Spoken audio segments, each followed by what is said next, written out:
Hello and welcome everyone to episode 235 of One Piece at a Time, the One Piece Read-Through podcast where we read and discuss 5 chapters of the One Piece manga each and every week. I'm your host, Derrick, and I'm joined by my wonderful co-host and freelance letterer, Brandon Bovia. How you doing, Brandon? I'm feeling overwhelmed. I can't imagine why. Brandon Bovia. I mean, it's not like anything crazy happened during this. This was just a very standard, very low-key set of chapters in One Piece. Very basic, what you'd come to understand at this point. Nothing that exciting, really. Yeah. No. Yeah. You might have... Just throw it out. This is an off week, you know? It's not like we got what happened at the Reverie or, finally getting Aokaji's backstory for the past 2 years. Yeah. Nothing. It's not like we are listening to written dialogue for the main villain for the first time ever. That too. Oh my freaking god. Yeah, no, this is one of those sets that is just packed. It is just like start strong, end strong, absolute insanity. All killer, no filler. All killer, no filler. And like I feel like, and I may have already said this, but I feel like we are kind of done with. It's funny, the Egghead setup. Egghead who? What is Egghead? It's not not. Are we sure this is the Egghead arc?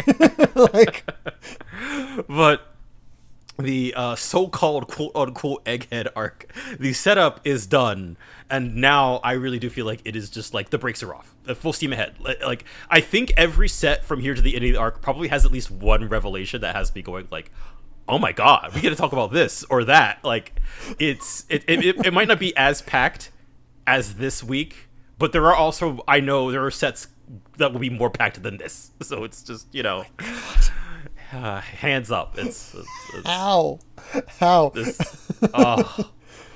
it just hit after hit. I love it so much. Oh my god, I was losing it. I was constantly losing it. Reading this and messaging you and be like, what? No. It's just that over and over again as I lose my mind. Yeah, because I feel like this is, just in terms of like timing, I really do feel like this is sort of like a perfect like escalation, right? Of like build up. Oh wait, what do you mean this? What do you mean that thing? And then it all kind of comes crumbling down. Like it's sort of a good mini arc in and of itself. A mini arc within a mini arc. Yeah. A fun little check-in, though. I saw a comment that actually did a bit of the timing for where we were, because I estimated, like, we're probably, like, around Seer Village or whatever for this point. Yeah. No, we were in Skypiea. So you... Which, based on things we will learn soon, that is extremely funny. Extremely funny, and also really apt that we just finished Alabasta as we're getting into this stuff for you. Yes. I was thinking about it. I was thinking about it. It's just, there's that, not to get into it, but I mean, that like, there's that one line from Cobra toward the end of Alabasta where like Robin kind of tells him about like the poneglyphs, and he's like, so why have we been ... and that's sort of planting the seeds for all of the him kind of trying to realize what Alabasta's role is in the grand scheme of things. So good. It's amazing. It's there's some theory crafting going on. Yeah. And like I said, sure. we are running out of manga, so there's a lot of stuff in here. I'm just like, I don't know. I'm fine with that. Yeah. Oh my god. Let's get to it. I can't wait. I can't wait. I can't wait either. With chapter 1081, 10th ship captain of the Blackbeard Pirates, Kuzan. As sweet. 10 and 10.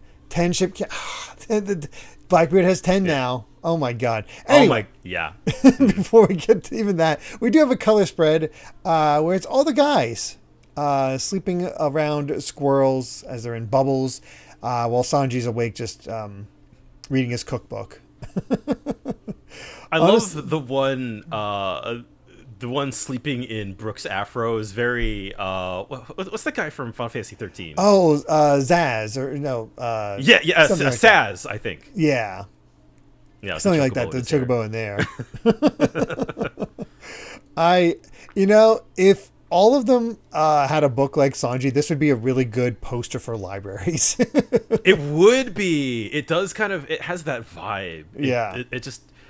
It feels like something that would be in like an elementary school. Yeah, you can totally see that. Let's all love reading because they're all in like the right position, but they're just all sleeping. I also not what you want.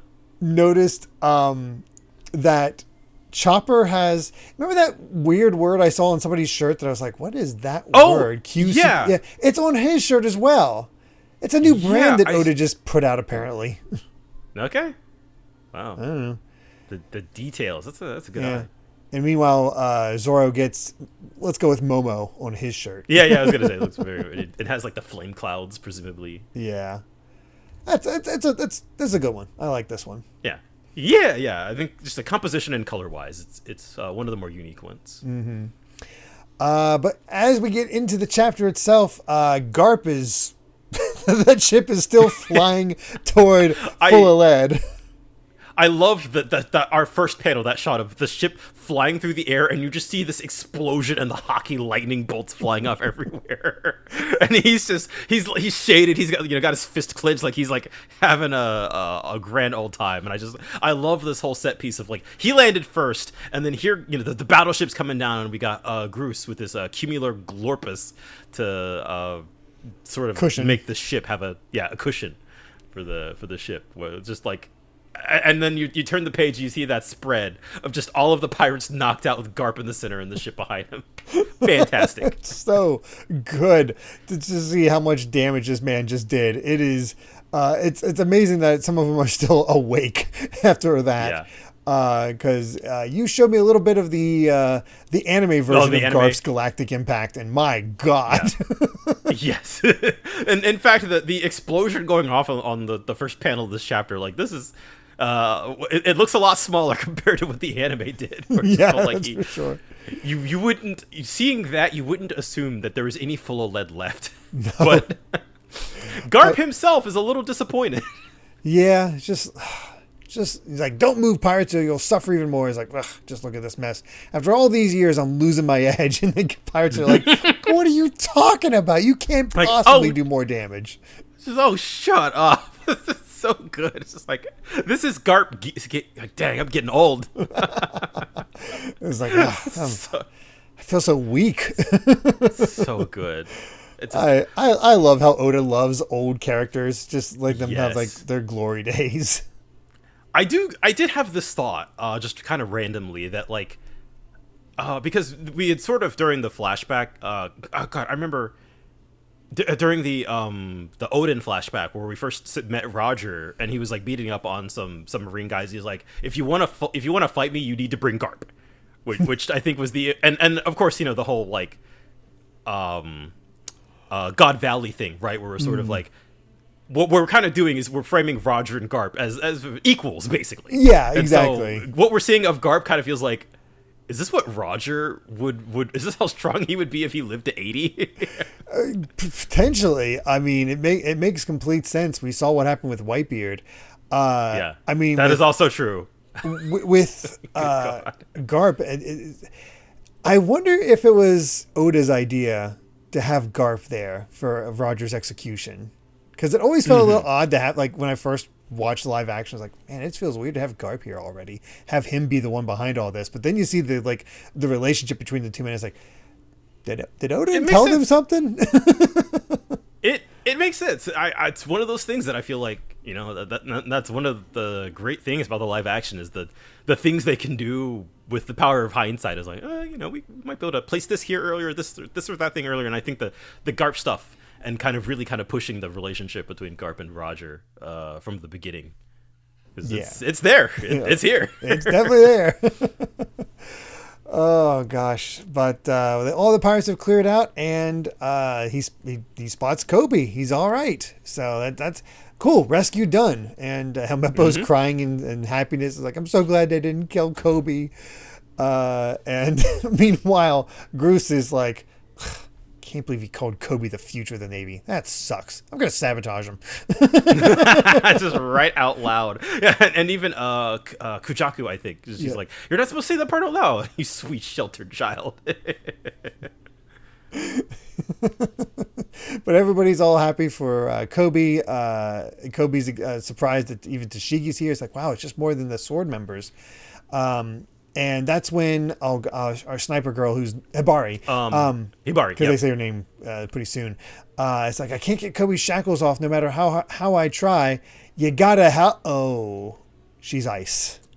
Yeah, frozen solid In an instant. And Kobe's shocked by it. She's done. Everybody's calling out for Hibari, and Garp immediately notices Kuzan. It's like, unfreeze her right now. And all the pirates are cheering for him. It's like, nah, we can't have this, Kobe. You can't go escaping when Teach isn't around. And Kuzan's ready to step up, and that's when we jump into a flashback about how in the world Kuzan became a member of Blackbeard's crew.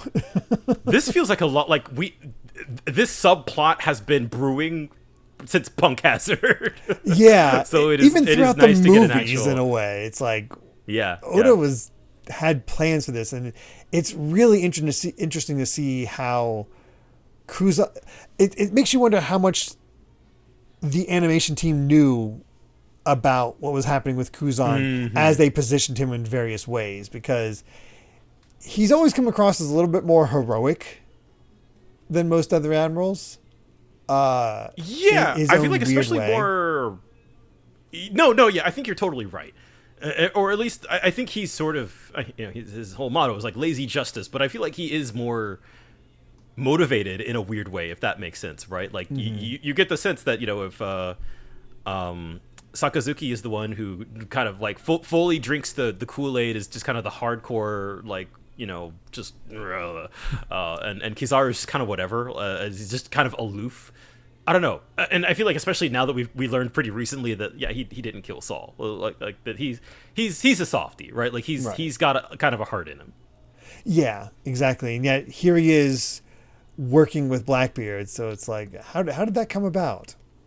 And well, 2 years ago, Admirals Aki Inu and Aokiji fought over the right to be the next naval fleet admiral. About a year after that, on an island in the New World, hey, what happened here? It's Blackbeard, get out of town. And everybody's screaming and running. It's like, and then somebody comes out, Blackbeard comes out and is like, who did this? Hold on, I don't even need to ask. There's only one man who could do such a thing. It's you, Aokiji. And we finally see what he did. He froze all of all his crew members. All of them. Like Sanwan Wolf and everybody. You can see the guy, I forget his name, that has like has all the powers to like cause people get sick and all that. And there's Doc Q there. Yeah, he's down there, and he's like, all my people are frozen outside. Undo your powers. It's like, oh, shut up. Better watch out with that tremor fruit here. Your crew will crumble to pieces. You're the captain. He's like, I'm not worried. If you care about them, you're not gonna do anything to me.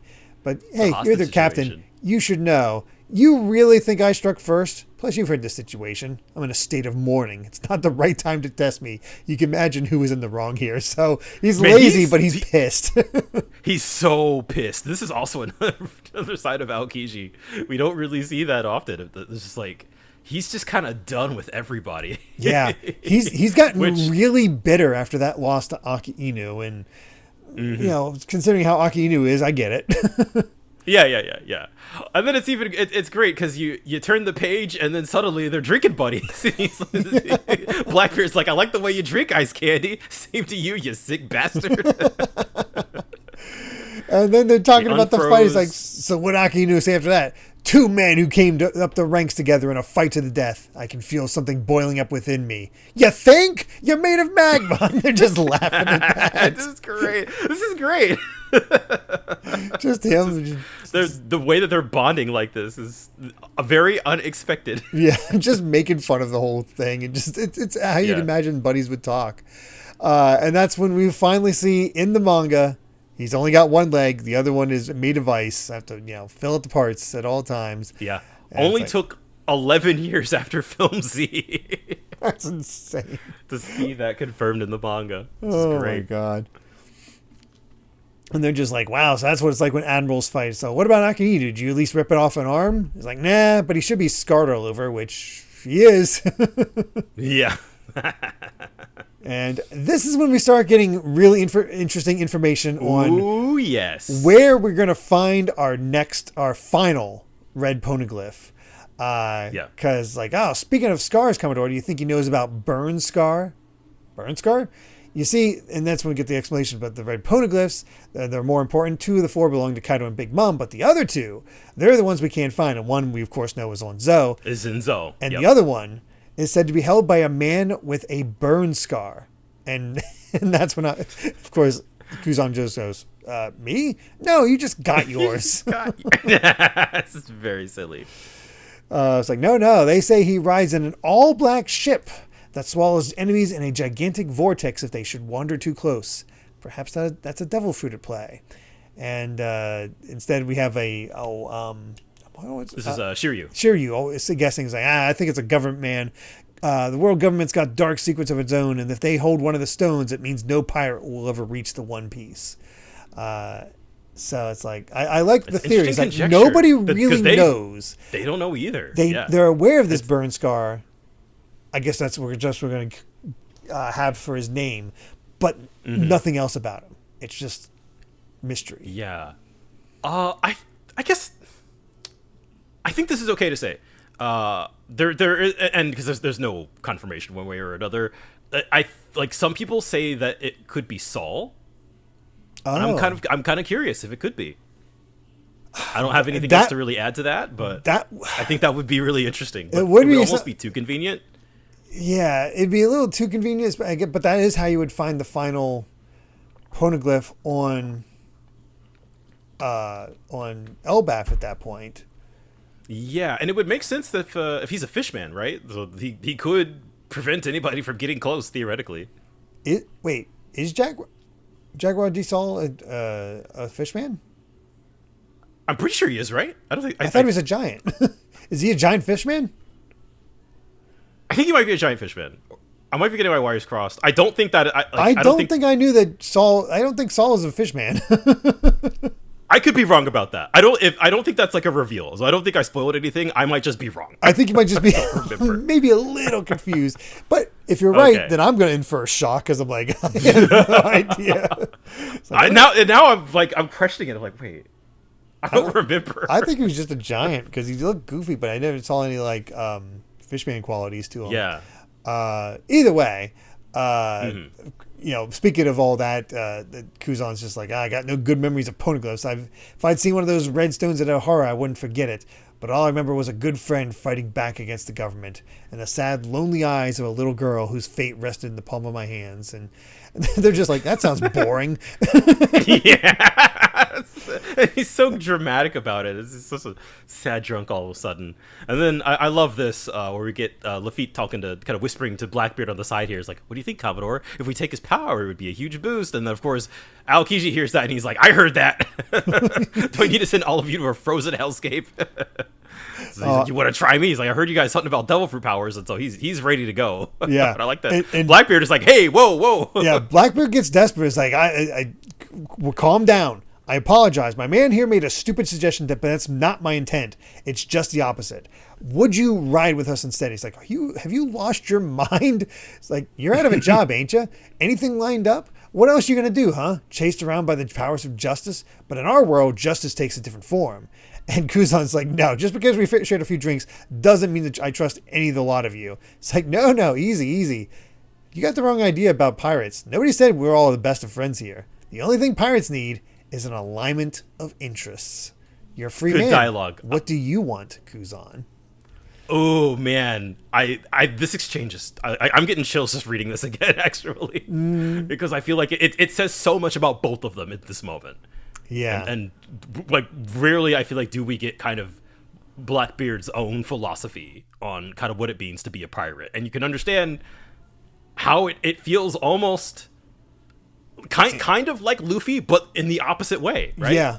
We're all together. We're working together. We're not friends. We just have a shared interest. That's all. And and I feel like the shared interest part is kind of sort of actually, not dissimilar to the Straw Hats, but that is kind of one more focused on like friendship and found family and stuff like that. And as we've seen how Blackbeard runs his crew is very it's very chaotic in a completely different kind of way. But it's just like the also idea of just like, this is Kuzan's free will, right? Like, what else are you gonna do? This is his decision after that whole fight with Aki Inu, and we come back from that flashback to Garp yelling at him. It's like, hey, Kuzan, put Ibari back to normal, let Kobe go, come back to the Navy. And Kuzan just ices up. He's like, you always did like to say whatever was on your mind, but I'm afraid I can't let you help you with any of those things, Garp. I love that about you, which is why I live my life the way I want now. And we get the formal declaration that, yep, he took the offer. 10th Ship Captain Kuzan. And he uses Ice Ball on Garp, freezes him. But no. Oh, yeah. I do love this. It's like, would you kill your senior apprentice to save your protege? Don't be tied down by then. And this is Garp. Garp is like, don't be tied down by this nonsense. I taught you to live in the moment. And it's like, oh God, it's not working on Garp. And he just he just breaks straight out of the ice and teleports. Yeah, just straight up to him, grabs him by the mouth. It's like wavering is a sign of weakness, and he covers his hand in hockey and just slams him down to the ground. Blue hole, just dunked him into the center of the earth. Incredible. All that build up for Kuzan, and he's out. Bomb. Just right. Garp is kind of unstoppable. I don't know if he's down and out for good, because we don't spend a lot of time with this whole scenario. That's kind of it for now. But like, again, even sort of these lines here, where you're like, the way that he's like, wavering is a sign of weakness. It's just like, snap judgment. I told you to be decisive. Like, all that stuff feels so very Luffy in a very different kind of application. Mm-hmm. But I also love the idea of like, because we kind of, it's funny to joke about like, oh yeah, I let Ace get murdered by the state, but Kobe's in danger, I have to go save my son. But I think now that we have kind of had this conversation, it's interesting from Garp's perspective to view Kuzan as like, right now in this moment, kind of another person that like Garp feels like he failed. Mm-hmm.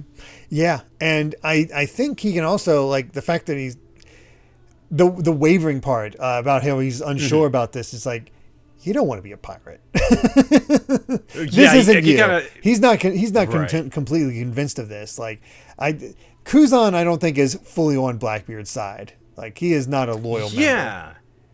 And that's also, and I feel like that is sort of what we were setting up in the flashback. And again, we don't really know right now, but I think there could come a point in time where Kuzan is like, you said all we needed was an alignment of interests. If our interests are no longer aligning, I'm out. I don't know if Kuzan is just going to be like, oh yeah, I'm I'm like a second, like a secret government agent. I don't know if it's going to be anything like that. No, I don't think so.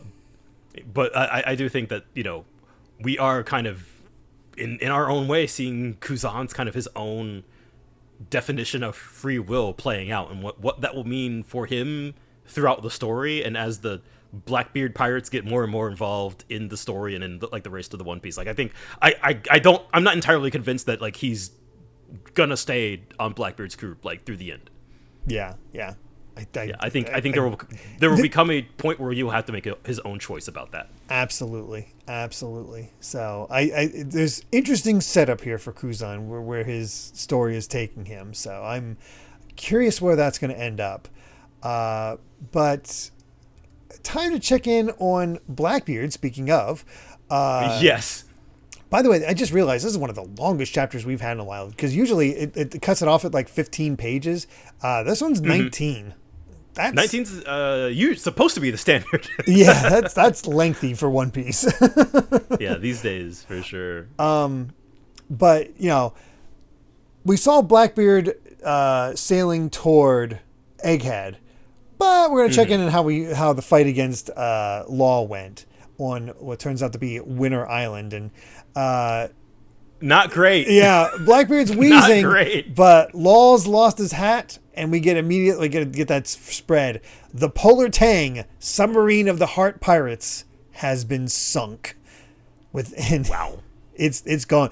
Now both Kid and Law have lost their ships. Not going well.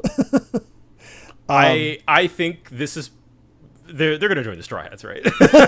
I mean, who I don't know if where else are you going to go right now? Right. I don't know if their pride allows it for that sort of thing. That is also true. It's really hard to say, but well, okay.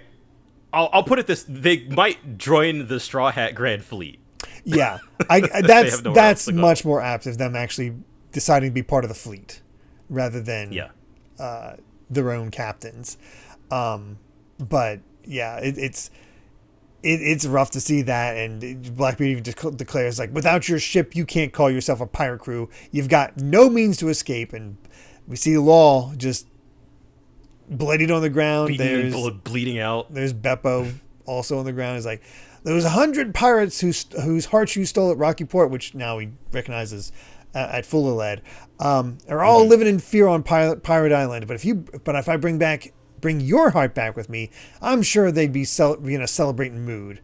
And that's when Beppo has a little past conversation with Chopper play out. It's like, you really made it for me? Yeah, but I can't guarantee it works.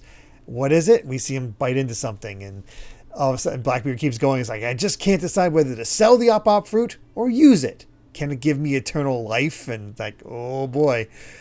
Mm-hmm. And that's when Beppo goes, get your hands off my captain, and goes, he ate a damn rumble fruit. Turns out the rumble ball. Turns out the rumble ball works on the minks. That's awesome. Yes. And we get to see Mink Beppo. And specifically, I think I'm wondering if this is something Chopper specifically made for the minks to activate their Sulong form without the need for a full moon. That'd be something.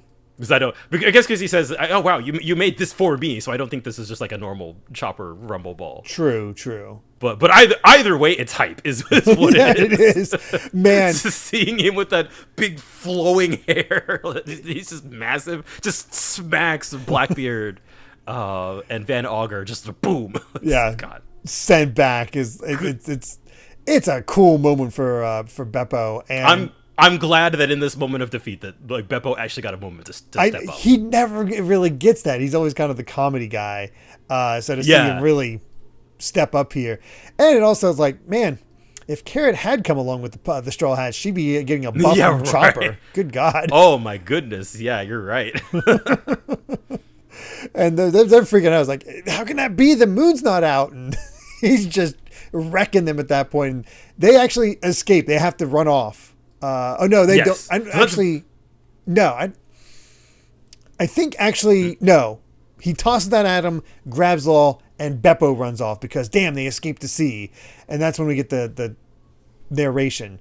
On Winter Island, in the New World, the pirate Trafalgar Law and his heart pirates defeated. And the last we see of him is, Beppo grabbed Law, got him on his back. Law saying, go back. We can't leave the crew behind. He's like, no, I'm not going back. Trust him, Captain. We come out of the frozen port in the north, and we made it this far. None of us are going to die. We made it together as a team. You can't die now, Captain. Please, Captain, don't die. And as they're underwater and just getting away. It's like, go Beppo with the save. Yeah, I can't. Beppo's just been kind of on the sidelines, so it's such a kind of a sad moment, especially for a character we've been tracking for so long, and we've been for so long, and always saying like, "Oh, he has the OP fruit." Yeah, because it is. The Blackbeard handed him a big fat L. Yeah, it did not go well, and I feel like Law fared a little bit better than Kid. Kid seems utterly devastated. I feel bad for Law, at least, because as we kind of talked about last week, like, it was just kind of a bad luck of the draw, right? And I think he put up a better fight. And with Kid, it was Shank, that was a much needed humbling. That was you came in, thought you were hot stuff, and lost everything. Mm-hmm. And with Law, we have his backstory. Exactly. There's much more of a connection with Law than Kid ever got. Yeah. Although I love how I've seen in comments a lot of people, I didn't understand it at first, and I was like, oh, I get it now. Where a lot of people call him, it's Captain Mid. yes. Captain Useless Mid. That's brutal. But it's not inaccurate. No, gets humbled by freaking Shanks, and people start treating him like we treated Jack. Jack. Yeah. Sad. Oh my God. I am genuinely curious where Oda is going with this, though. Like, because kind of a lot of this stuff really feels like in-game setups. Like, okay, where are these pieces going to be moving into like the final arc, right? Like, what are we gonna do? Or is it just a case of, okay, they have road poneglyphs and we no longer have a use for them, so we're just gonna let them make way for the characters who actually need the road poneglyphs and are going to make use of them, like Blackbeard and like Shanks. It's kind of similar to how Oda handles arcs, except this is just on a grander scheme now, a grander scale, I should say. He's clearing the board. Yeah. This is like setting the pieces, clearing the board. Here's who's really important. Here's who has roles to play. And that's Law definitely still has a role to play. He's a D. He has to have a role. Oh yeah, absolutely. And that is also true. That his motivation is still like trying to find the true history, right? So like and to sort of bring to a close all of the the stuff with Corazon and the Celestial Dragons and stuff like that. So I still think that there's something for Law to do. I just don't know what it is yet. Yeah, hard to say. Again, great chapter. Mostly just from the action to the backstory to the results. It's just like, good God. Yeah. No, it's, again, our first like. It's funny to think since chapter 1079 is just we've not seen Egghead and we will not see it. It's just like, wow, look at all this kind of cool character stuff and lore stuff that's happening in the background. Oh God, this is Brandon. I think this is going to be our longest episode. If you look at the timestamp right there now of our first chapter. Oh no. Well, that's the thing. I always thought going into this that 1081 and 1085 were going to be the longest ones. So I think it depends on how quickly we get through 83 and 4 or 82, 3 and 4. We'll see. We'll see. Though. We'll see. They're not going to be short, before though. We move on. It ain't short. In the meantime, we do have SBS for 1081. First up, in the past, Kobe's goal was to become a commissioned officer of the Marines, and now he's a captain.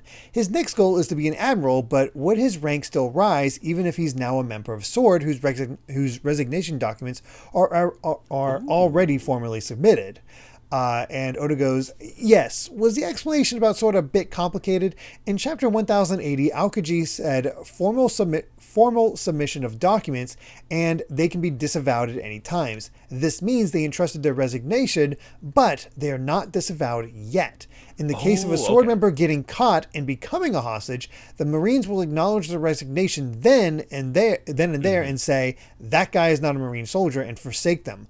SWORD members are fine with this, so they can fight as they please. So they're not officially out of the Navy, it's just that things go wrong, you're cut loose. Exactly. Yeah.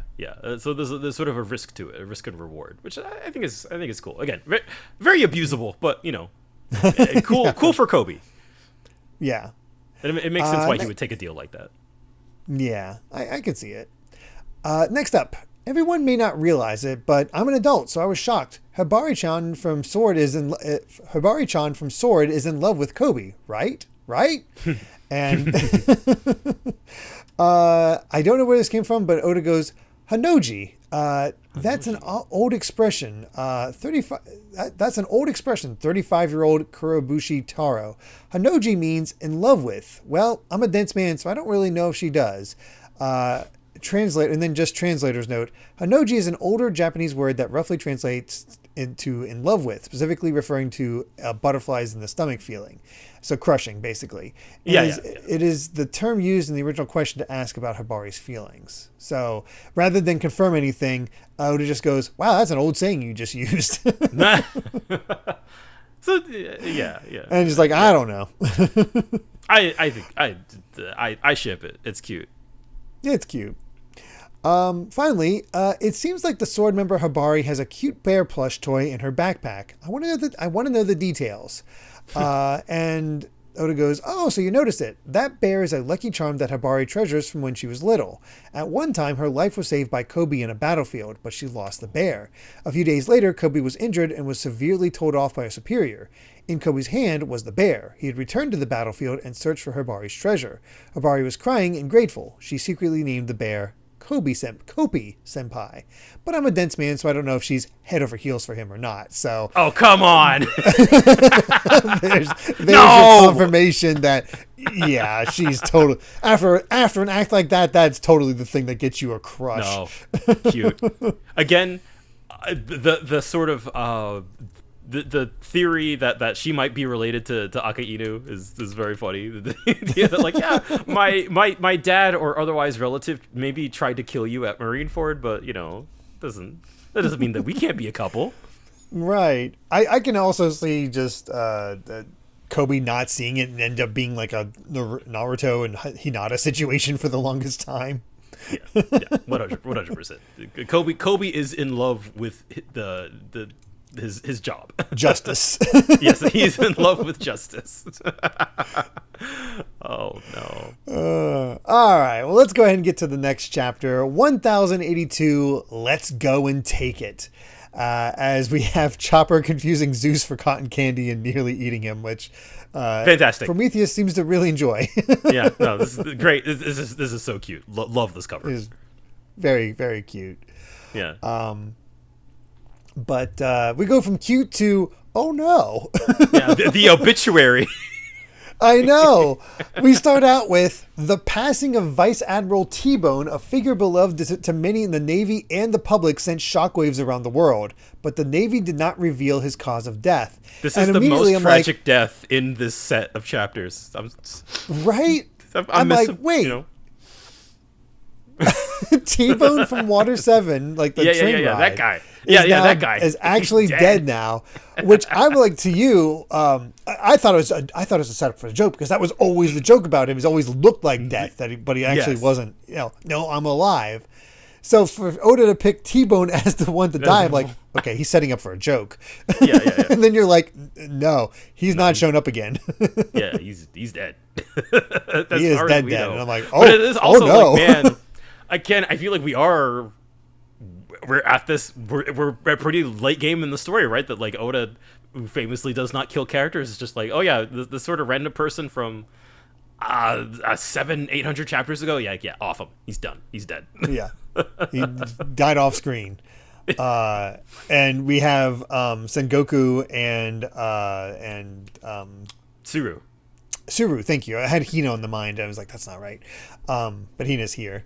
Is just asking, okay, have we found the killer? No leads. All that we know is that their family must be living a happy, comfortable life now. And Sengoku's just like, we're living in the end of days. We stabbed in the back by the citizens we're sworn to defend. It's sickening. And that's why they haven't revealed it. It's because he was killed by a civilian seeking the bounty from Cross Guild, which really shows the nefariousness of it. It's like, it's interesting. Yeah, we're kind of posing this question. It's a very different dynamic, because you never saw civilians really going after pirates. Bounty hunters, yes, but you don't consider them civilians. So to have a civilian stab T-Bone in the back, essentially, and kill him, that's a whole new layer. Yeah.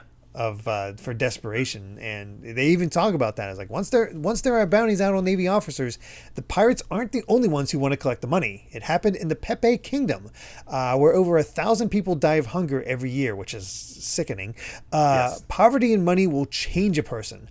Not that I excuse whoever killed him. If this was his goal, then we've sorely overlooked the genius jester, which it was.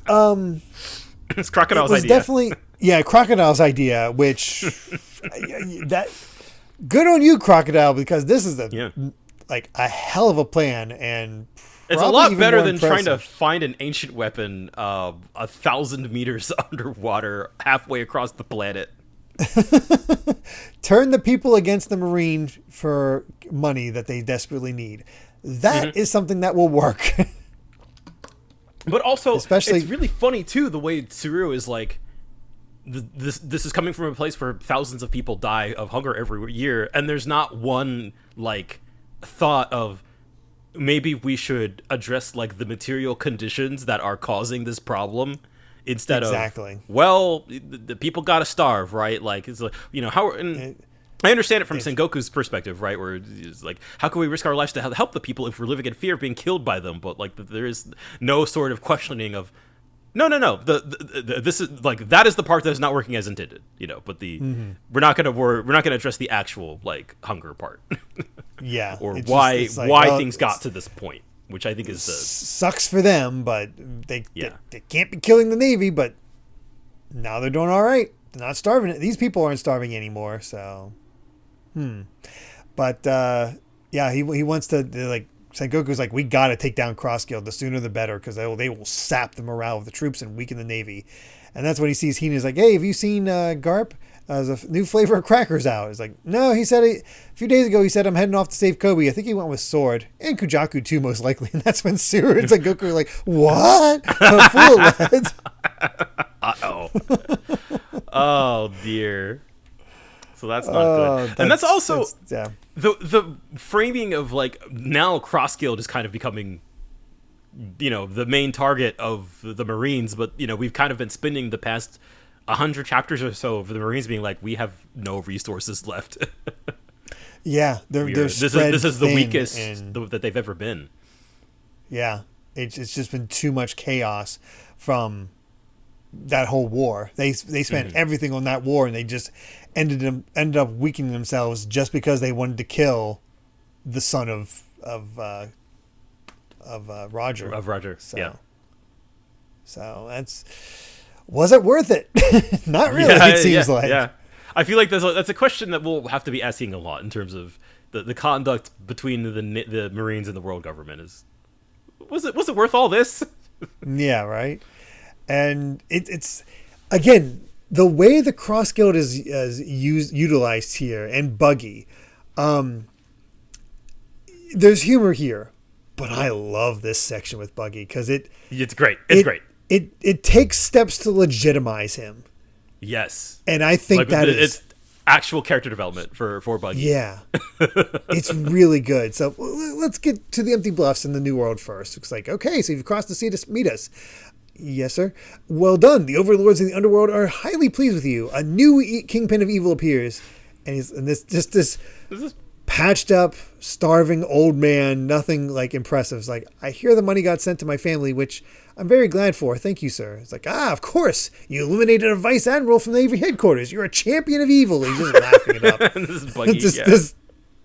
This guy that just nothing but patches. It's like, from what I hear, the incident set the Navy into a panic. If they ever find you, they'll surely strike your head from your shoulders. And he's like, but even if I never get to see my family again, it's still better than letting them starve. And they just see that. Good God. Just everybody just on the ground, starving, wasting away, not able to do anything. And you get it. You get it. Like, you feel for T-Bone. It sucks for T-Bone. Yeah. But that desperation, you understand. We're kind of seeing the conditions of like, what would drive a person in this situation to become a pirate, right? Like, you know, and he's kind of uncomfortable, like in this situation. Like, I don't even really know what's going on right now, but I did what I needed to do for my family.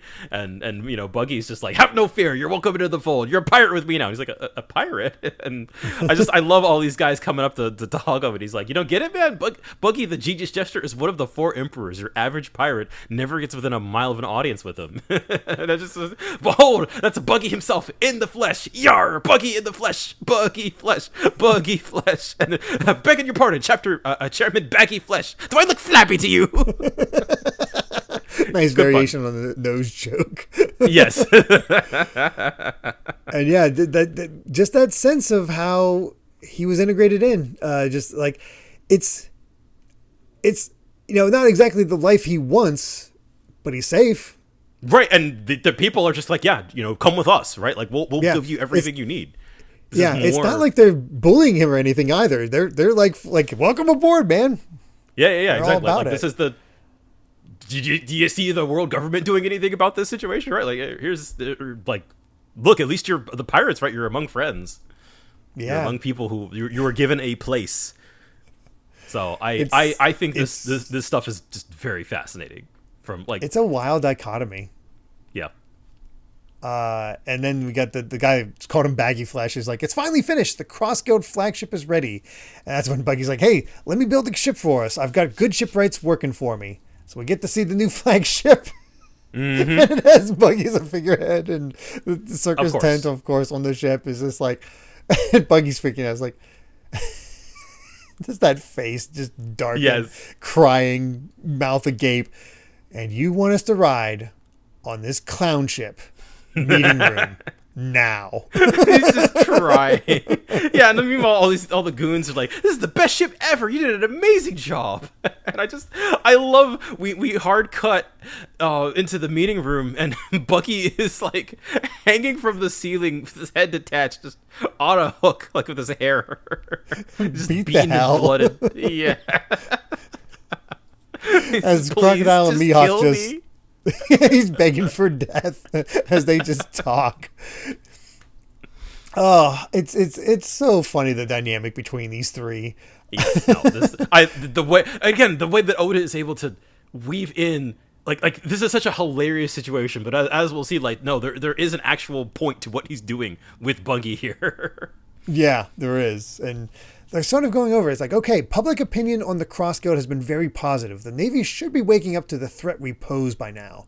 The utopia we seek to build is a military nation strong enough to resist any power, and for that we need overwhelming strength, which I think he's still thinking about this utopia of him and this military nation, which is very much Kaido coded in what Kaido wanted to do, but he doesn't have that same only the strong survive type mentality that Kaido had.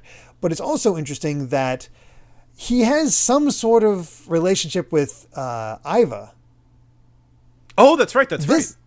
I was like, why this feels kind of revolutionary in a way, where he's just wants it super does freedom from the from the world government. The world government. So it's like, and it's interesting that we learned this now, right after learning that Blackbeard also wants, like, I want to make a pirate nation. Like, I want to join the world government, his Blackbeard's perspective. And Crocodile says, like, I'm going to... It feels very much like the revolutionaries, right? Like, I want to make something that can resist the world government. I want something that we can... There's no sense that Crocodile wants to join them at all. There definitely doesn't seem to be that same ambition that Blackbeard has. But this is when we get some really interesting stuff, because he's going on. He's like, okay, in order to buy that, we'll need massive, and he gets interrupted by Buggy. Wealth and power, right? Well, if you'll permit me to speak freely. And they're just looking at him. It's like, kill me and be done with it if you like, but I got to get this off my chest. You really call yourselves pirates chasing after these small time goals, which I love how Utopia is small time. It's like, And Mihawk's like, what's this? A last-ditch attempt at arguing back? Stop wasting your time. And Buggy just goes, no, stop wasting your time with these lateral moves, boys. You've heard what they're saying, haven't you? Red Hair is making his move. And I love how Shanks is the impetus for Buggy here. Both he and I rode on the Pirate King's ship, but neither of us were able to go to Laugh Tale with the others. Think back. When you were young, what did you want to be?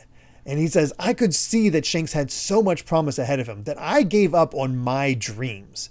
And I love this extra texture to the backstory between him and Shanks. And we cut to the day of Gold Roger's death 24 years ago. It's like, don't you remember what you said, Shanks? That you'd take your own ship to Laughdale one day. Yeah, and I've changed my mind. For now, I don't feel like trying to get there. It's just like, what? But I'll still be a pirate. And Buggy's kind of heartbroken by this. Yeah, it's kind of... It's interesting that they have this rivalry, as we've kind of always seen, but that, like, from Buggy's perspective, like, Buggy looks up to Shanks, like, he understands that Shanks, him. Exactly, yeah, and Shanks was always going to be the guy to make it between the two of us, and this sort of sentiment of just kind of like, I'm just going to chill for now, and that just like, I thought you were going to be the king of the next generation, and then Shanks is like, come with me, Buggy. And he's like, I'm not going to work under you, idiot, you coward. Like, I thought Captain Roger's wish was for you to follow in his footsteps. Don't tell me you've forgotten. And then he's about to say that about Roger, but he can't. And I know there's genuine friendship here because, of course, Shanks decided not to go to Laugh Tale to stay behind with Buggy while he was sick.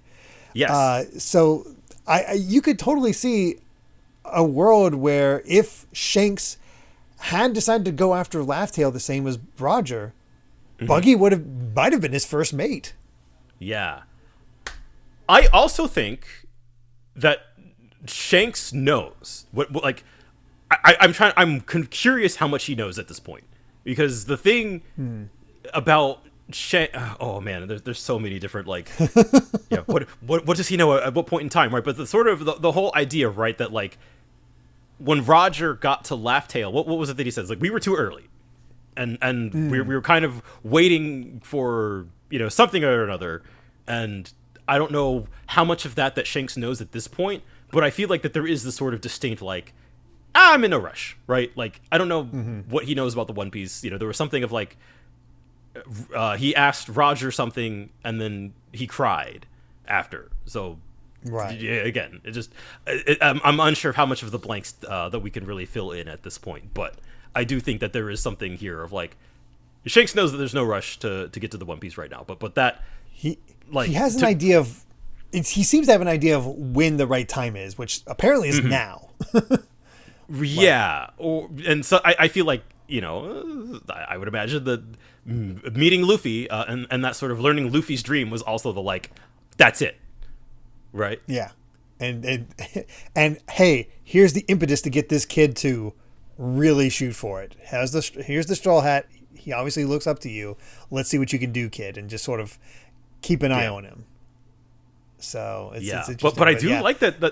Buggy, is an idiot, but like in his own ways is, that he's let down by his best friend's actions in this situation, and that is sort of what gets them to go their separate ways. But the sort of the idea that he is actually genuinely hurt by this, I think, is actually really good content for Buggy. It's been this whole joke about the reason he hates Shanks is because of his own stupid fault for getting the chop fruit and not able to get that one treasure. It's a lot deeper than that, which I think is really cool. It's like, because he switched it up. He's like, don't tell me you've forgotten that you lost my treasure map. Well, I haven't forgiven you, so until next time we meet, we're enemies. So, yeah.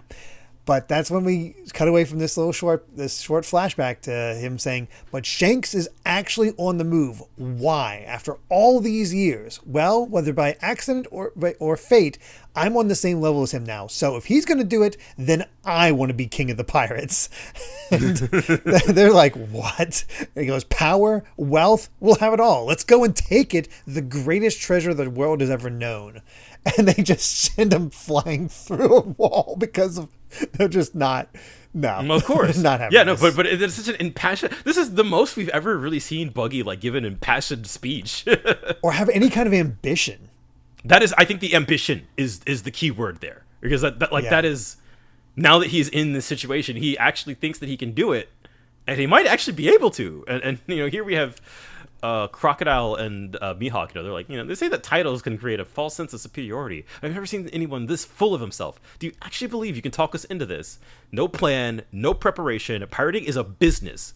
And Mihawk says, red hair, Blackbeard, straw hat. You want us to fight all of them at once? And Buggy is curiously right next to a transponder stele now. No, you just have to beat them to the punch. That's the only rule with treasure. Finders keepers. Don't even start. Remember the passion that these words inspire. All pirates went out to sea in search of this. And then you get a click. And he clicks it on. Mm-hmm. He shouts out to his men, "Isn't that right, folks?" And they're trying to stop him from talking. "Tell me, what was the dream that took you out to sea?" And they're like, of course, being blinded by the light of him being so inspiring. And I love that this is working, that he has this amount of inspiration to people. Yeah. He's kindling the light of our lost innocence. Oh. Are your souls crying out for a meaning, begging for a purpose when your lives could be cut short at any moment? Don't be cowards, soft and satisfied with the status quo. Reach out for what you want most of all. Remember, I've got your backs. Let's go and take it. The One Piece is ours. And people, they're all cheering, hooting and hollering. Crocodile is disheveled and pissed, and Mihawk is just like, "Is this a joke?" So Buggy just forced them to go after the One Piece. I love it. I love the scene to death. It's a fantastic scene. Oh my god. Yeah. And again, of just like putting we're putting all of our pieces into place, clearing the board. Okay, Shanks, Buggy, Blackbeard, and Luffy, like, how are they all positioning themselves? All four emperors are going for it, so. Exactly, yeah. And sort of, that this is sort of like the spark for all of these characters. And like, it's one thing, and I think that's why that this scene works so well for me, because you don't need to be told, like, of course, Luffy, Blackbeard, Shanks, like, yeah, they're going to make their move, no duh. But, like, seeing the initially very hilarious joke of Buggy becoming an emperor to, no, if we're here, we might as well take the shot, right? Like, it's justified. Oda just did something fascinating where you're thinking, oh man, why didn't Law become an emperor? Why didn't Kid become an emperor? Again, they don't have the fleets that the others do. Buggy does. He has a massive following, and he now has the power of Crocodile and Mihawk with him, which makes him a viable threat, much more so, amazingly, than either Kid or Law, which have both been taken off the board. It's insane. You would not think this, but Oda justified the crazy decision to make Buggy an emperor. Yes. And we are also now in this hilarious situation where, like, Crocodile and Mihawk hate this, but they can't back out. And they can't kill Buggy because Buggy is the figurehead, and all of the subordinates love him. Right. So they're kind of stuck with each other, which is just incredible.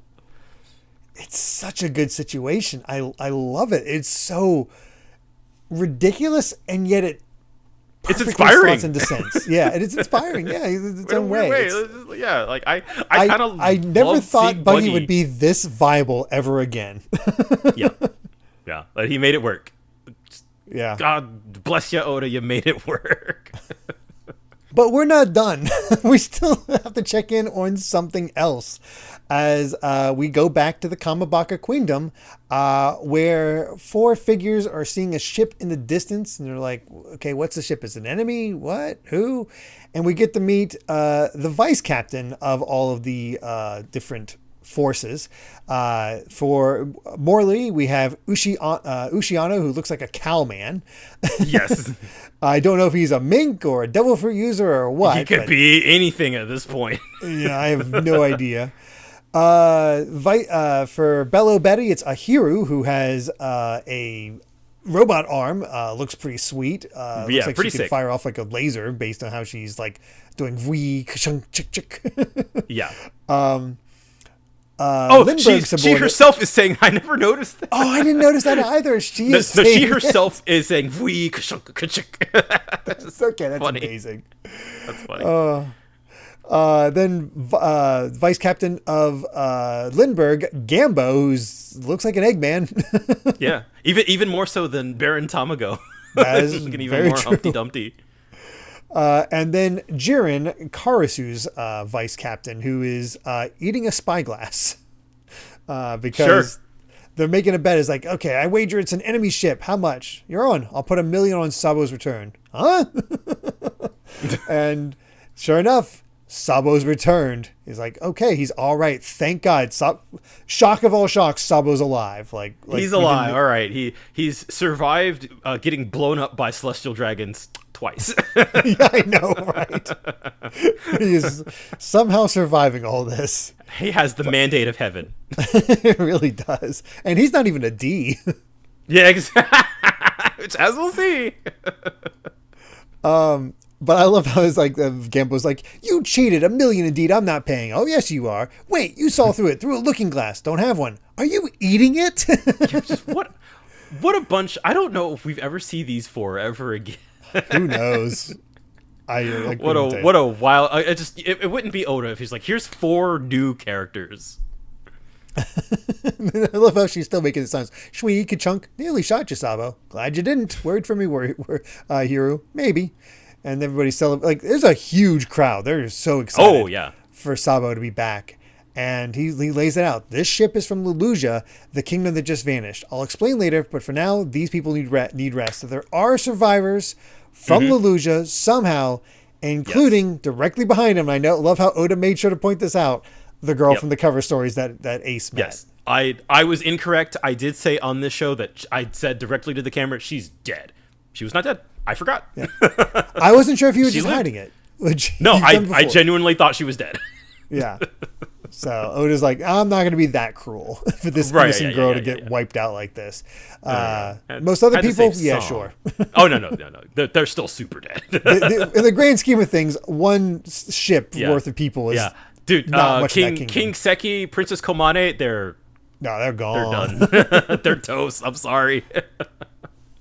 Then of course I love the relationship between Sabo and Koala. Just fantastic. She comes in and just like starts kicking ass. What is wrong with you, Sabo? We didn't hear a word from you after your signal went dead. It's like, I'm sorry, I couldn't get a jamming transponder. It would have been able to intercept my call. Remember how I sent the indirect call signal? 3 noises. I wasn't actually in Leluja, which explains how we survived. Yes, and then she goes straight from kicking to, I was so worried. Just hugging him. Just adorable. I love Koala. Oh, she's so great. But then, of course, here comes Morley's like out of the ground. It's like, Sabo, why are you boys like this? You had me worried sick, and I love Morley. Just crashes onto him. Oh, man. It's good to hang out with the revolutionaries a little bit. Yeah. And Bellows here is like, glad you're here. I remember you, the sad sacks from Leluja. Real shame what happened to your homeland, but I hear you want to enlist in our army. And they're like, yes, ma'am. Then first, even the girl. Rest. Yeah, they're all, I mean, after what you just saw happen to their kingdom, like, yeah, we're going to fight the government. Yeah. So get some rest, clear your heads. And so Bellows taking over. I like one thing I will say as we get into, of course, Sabo's story. I remember at the time it felt a little like, I don't know about that the one girl that as a captain of the revolutionaries didn't go to Marijoa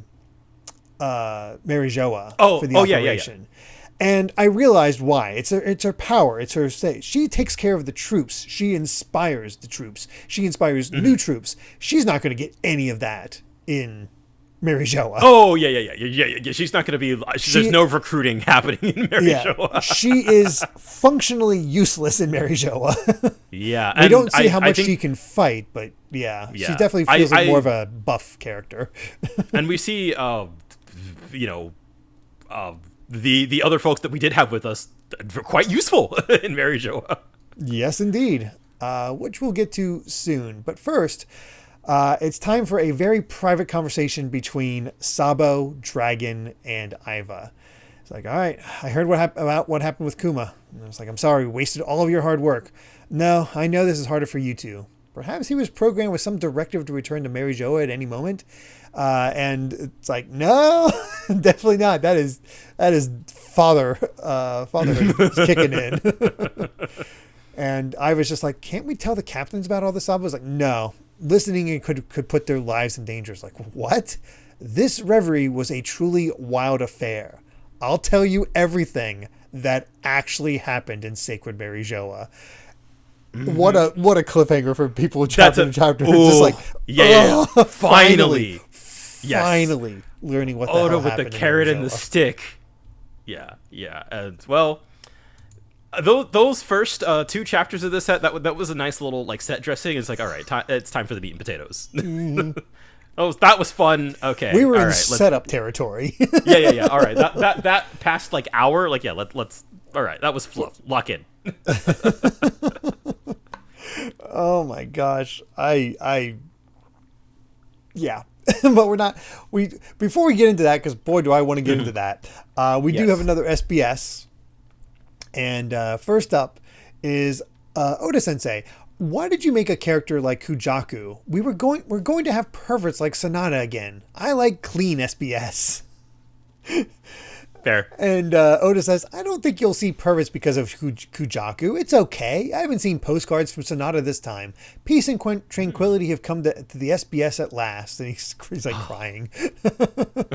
And then, I could cry too. Oh, man. Then somebody's like, please tell me the name of Kujaku's whips. Wait a minute. I have other questions about her whip. And there's 2 questions in a row. First up, I'm curious about the material of Kujaku's favorite whip. If things go well, I'd like her to train me too. And then another person saying, hey, about Rear Admiral Kujaku, I think it was only after eating the Muchi Muchi no Mi that she got a body that whips so well. I hope she whips me too. I think a lot of people were the opinion of you, Brandon, which it should have been me. It should have been me. Yeah, exactly. And Oda just goes, are you all idiots? Even though Sonata isn't here, the perverts who want to be whipped have gathered together. You guys, whips are scary. Beethoven, used by Kujaku, so there's its name, for whips called Beethoven. That's awesome. Has a steel core, so it can cut objects such as stone in half. You know what? Fine. Go ahead and get whipped, you perverts. See if I care. Oh my God. Oh. I did not know that. Yeah, that's a hell of a whip. Jesus Christ. That is crazy. That is a Castlevania whip. Yeah, I was gonna say, like, no, she is actually a Castlevania character. Wow. Okay. Still more too. So yeah. It seems you were researching how to draw a sexy butt. Is it just the female characters' butts? What happened to the male characters, huh? In their name, I don't usually mention these, but I had to mention this one. From, please draw a shower scene of Law. Okay, fair enough. And then Oda goes, are you threatening me to draw a man's butt? And then somebody else just goes, this is what SBS is all about. No, it's not.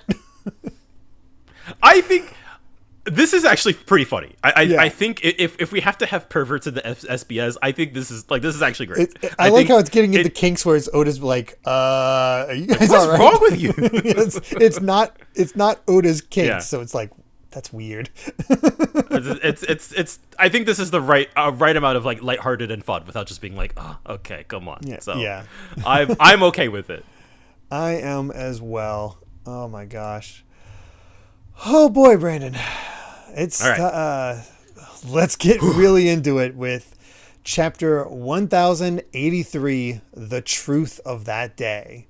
As, hey, we get a cover with Doflamingo, where he's actually giving a band-aid to a chick that fell from his nest and is now resting in his coat. Cute.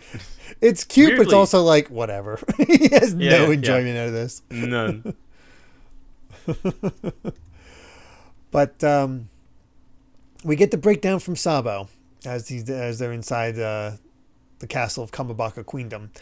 I managed to complete all of my objectives. Broadly speaking, I had 3. First, to destroy the symbol of the celestial dragons and a declaration of war. And we see this. It looks like the dragon symbol that gets the hoof that gets put on them as slaves. Second, to free as many slaves as I possibly could and take back Kuma. And third, to venture into the land of the gods and destroy their food stockpile. How did I do? And And they go, well, you certainly drew the world's attention, and thanks to the fact that you kept a large part of the Navy's strength occupied, our influence in a dozen countries around the world sparked the people to take up arms, ending in 8 successful revolutions, which, hey, 3/4, not bad. Yeah, it's pretty good. 2/3, I think, actually. But don't forget, out of those 8 countries, one was Leluja, which vanished mysteriously without a trace. So, technically only 7. And Dragon breaks it down. It's like, they won't write about it in the papers, but the 7 countries now under new leadership have cut off all heavenly tribute to the government and stopped exporting natural resources. All around the world, our revolutionaries are attacking the government's cargo ships, cutting off vital supply lines to Marijoa. They like to call Marijoa an impenetrable fortress because of its great elevation, but they have no defense against the lack of food. Let's see how you like living without money in the bank or dinner on the table. And I was just dancing around laughing about it. Yeah, it's great. But I really like the more that we see of like what is happening in the wider world of One Piece right now, the more that it feels like conditions are unraveling at like a blinding speed. This is a powder keg. It's the revolutionaries are stepping up their game at the same time as the hunt for the One Piece has reached a fever pitch among pirates. Yes, all the while the world government and the Marines are stretched thin. That they are trying to put out all of these fires. And we were talking about that, in the context of the warlords, like that was sort of the thing they were majorly occupied with. All the while this was happening in Marijoa, and the celestial dragons. Oh, my food, Oh, I could go a day, yeah, like things are not pretty. It's really interesting they decided to make the warlords their main concern right away. Yeah, maybe just because it happened first. I guess, but they just immediately made enemies. That is also true. Yeah. It does certainly feel kind of like poor judgment, and even with again they have the Seraphims, and the Seraphims seem quite strong. But like you maybe should have kept those guys around. You didn't have to go and actually arrest all of the warlords. I think that might have been the major like tactical error here. Yeah, to actually provoke all of them at once, that's the big problem. I think you have to sort of pick your battles, and I think we're seeing kind of the weakness of Aki Inu as Fleet Admiral, where he wants to pick every battle. I think so. Yes. You see it. This is the problem. I got to take care of this because this stains my honor. I got to take care of this because this stains my honor. He is. Yeah. He wants to put it all out at once because of his just hardened. Yeah, and process. That was interesting because we always kind of saw like the bits that we saw of Sengoku during Marineford. You kind of got the sense that he was more shrewd. That he was more tactical, perhaps, or at least like he kind of thought about the big picture.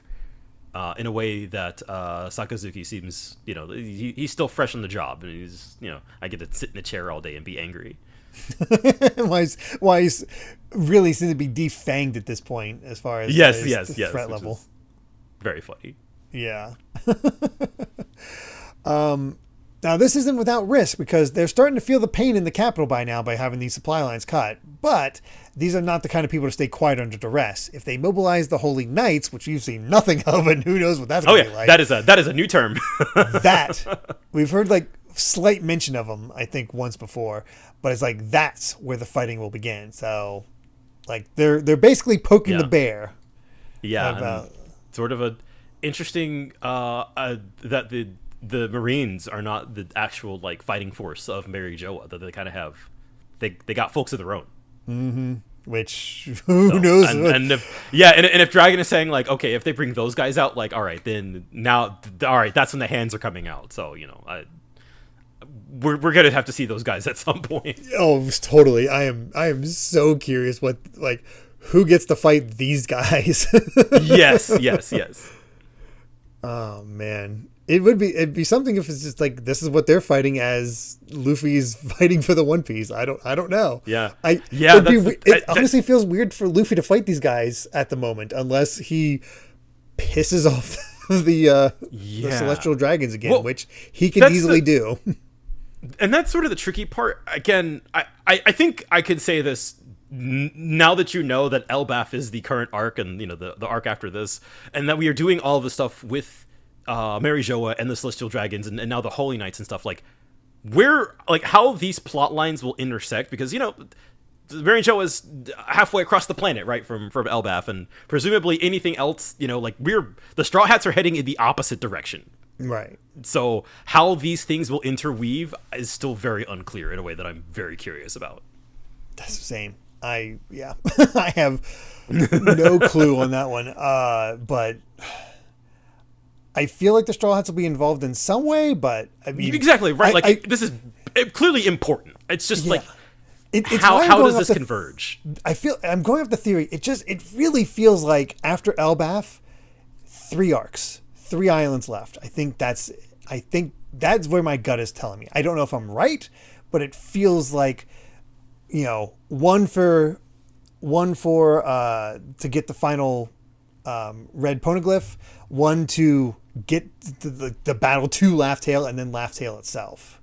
Yeah, and I could even see like between the discovery of the One Piece and sort of I don't know how the fallout of that would connect into Mary Joa, but I could somehow, some way being like, okay, now that I'm king of the pirates, we're going to Mary Joa or something like that, or like Sabo gets captured and is getting threatened to be executed in the same way as Ace. That takes him back to Mary Joa. Yeah. So something like that, which like the idea that like Luke, because I don't know, I always thought that Luffy discovering the One Piece and becoming king of the pirates would just be the end.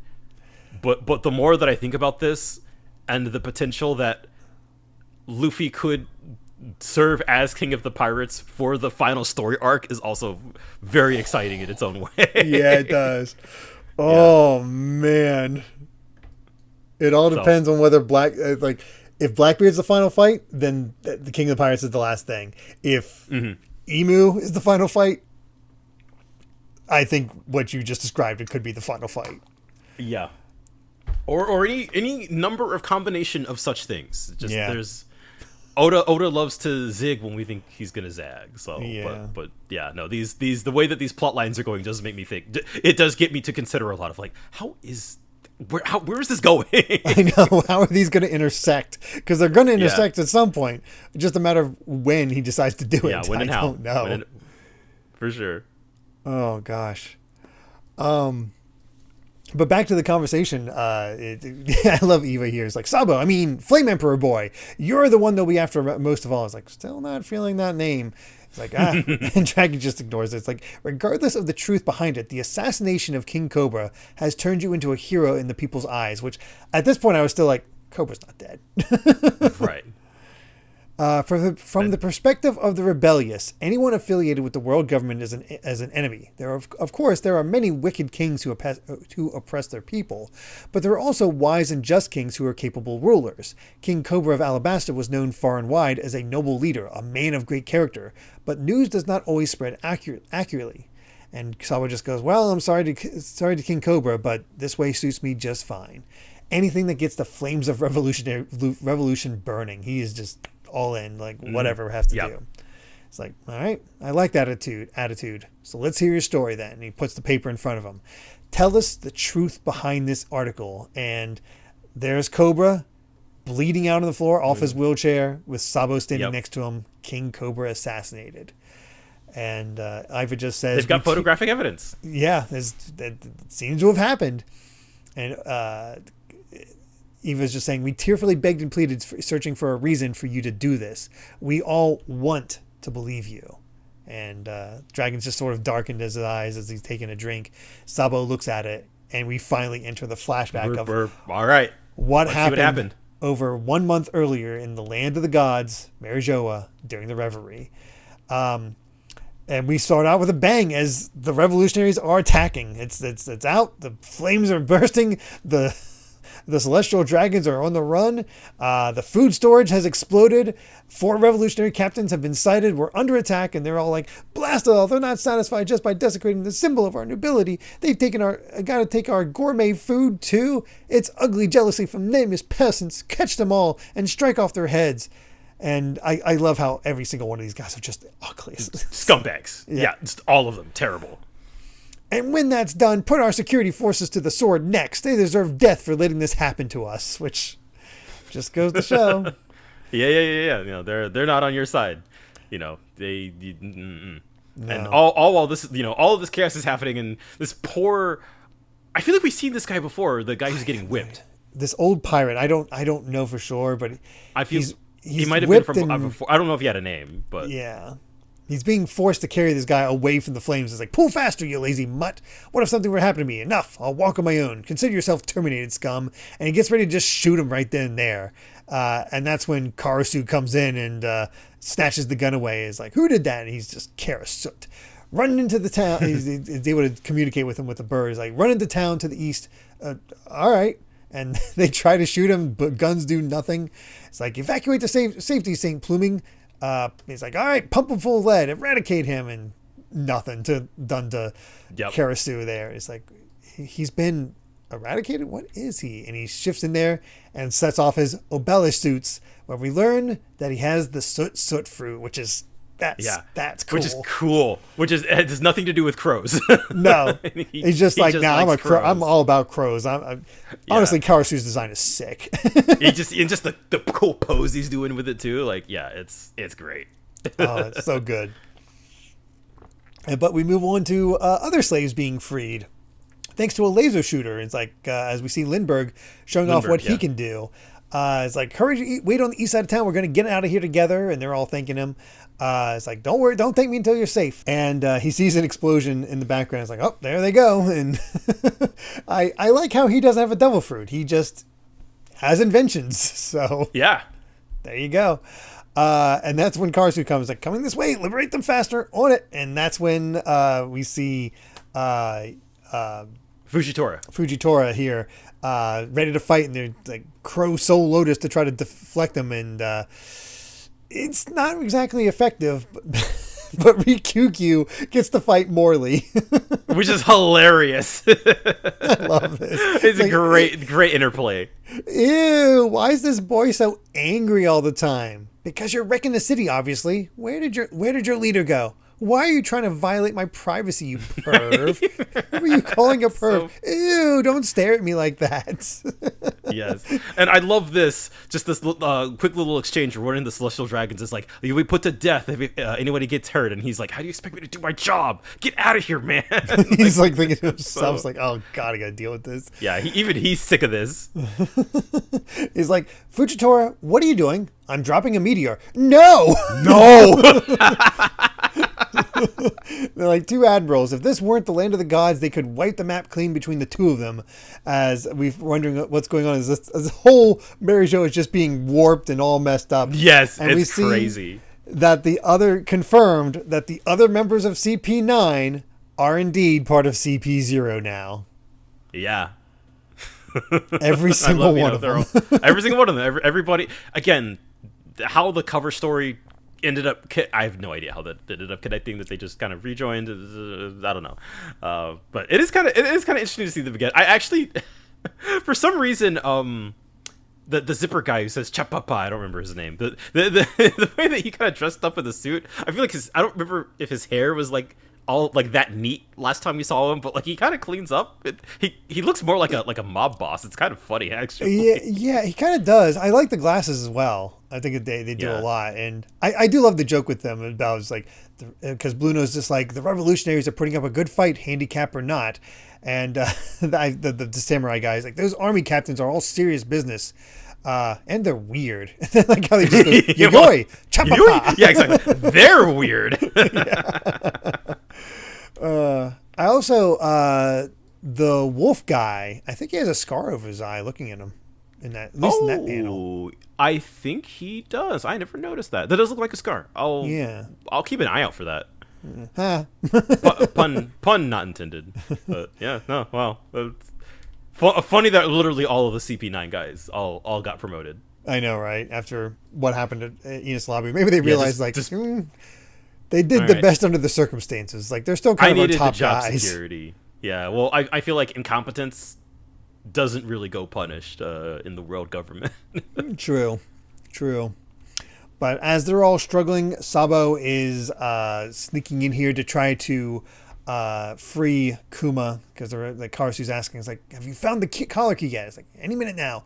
I found out the location, and it's like, Lindbergh, what? Kuma's moved to Pangea Castle too. Huh? I saw him with St. Roswald and his son Charlos. I'm sure they're plotting revenge for what happened in the mingling courtyard earlier. Excuse me?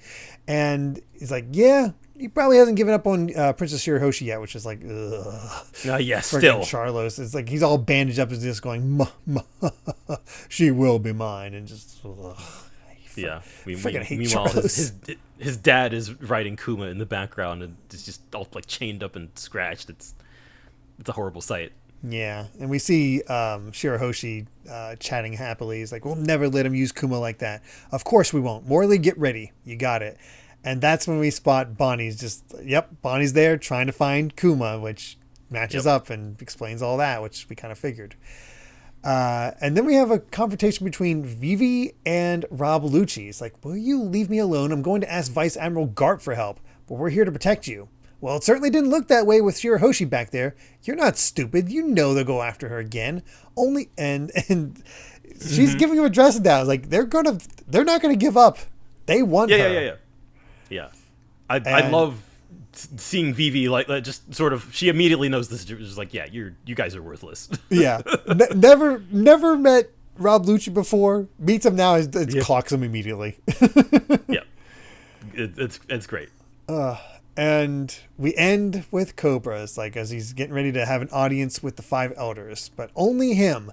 Chaka and Pell have to stay outside, and he just tells them, this won't take long, but I don't want you waiting around getting bored. Go and stand watch over Vivi instead. I can't help but worry over that tomboy daughter of mine. It's just like, oh man. Oh man. Oh man. So, yep. Well, no SBS for this one, so we can just jump right into it. Right into the next one. Right into the next one with chapter 1084, The Attempted Murder of a Celestial Dragon, which... Oh. It's a really funny title in hindsight. Yeah. Oda, I think, really enjoyed making this cover spread.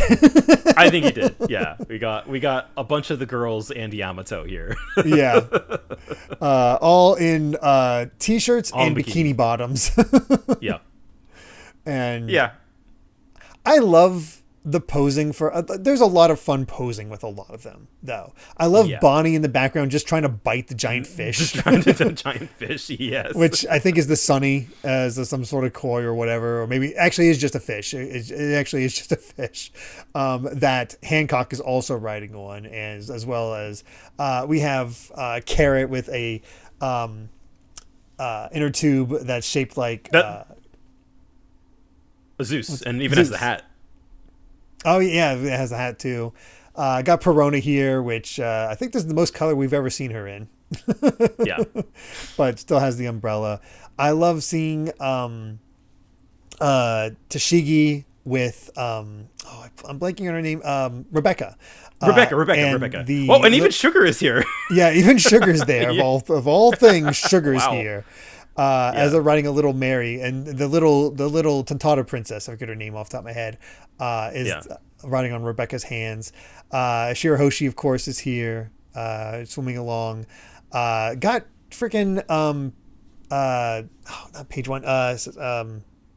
Ulti is here. Sanji's sister is here. We got the little girl from Wano. We've got, of course, Tama. Tama. We've got Vivi, of course, who's looking so happily at Nami. Yeah. I didn't... That's not how I interpreted that, but I'm going to steal that. I think you're right. I think you're right. Those two really did bond. They got along a little too well.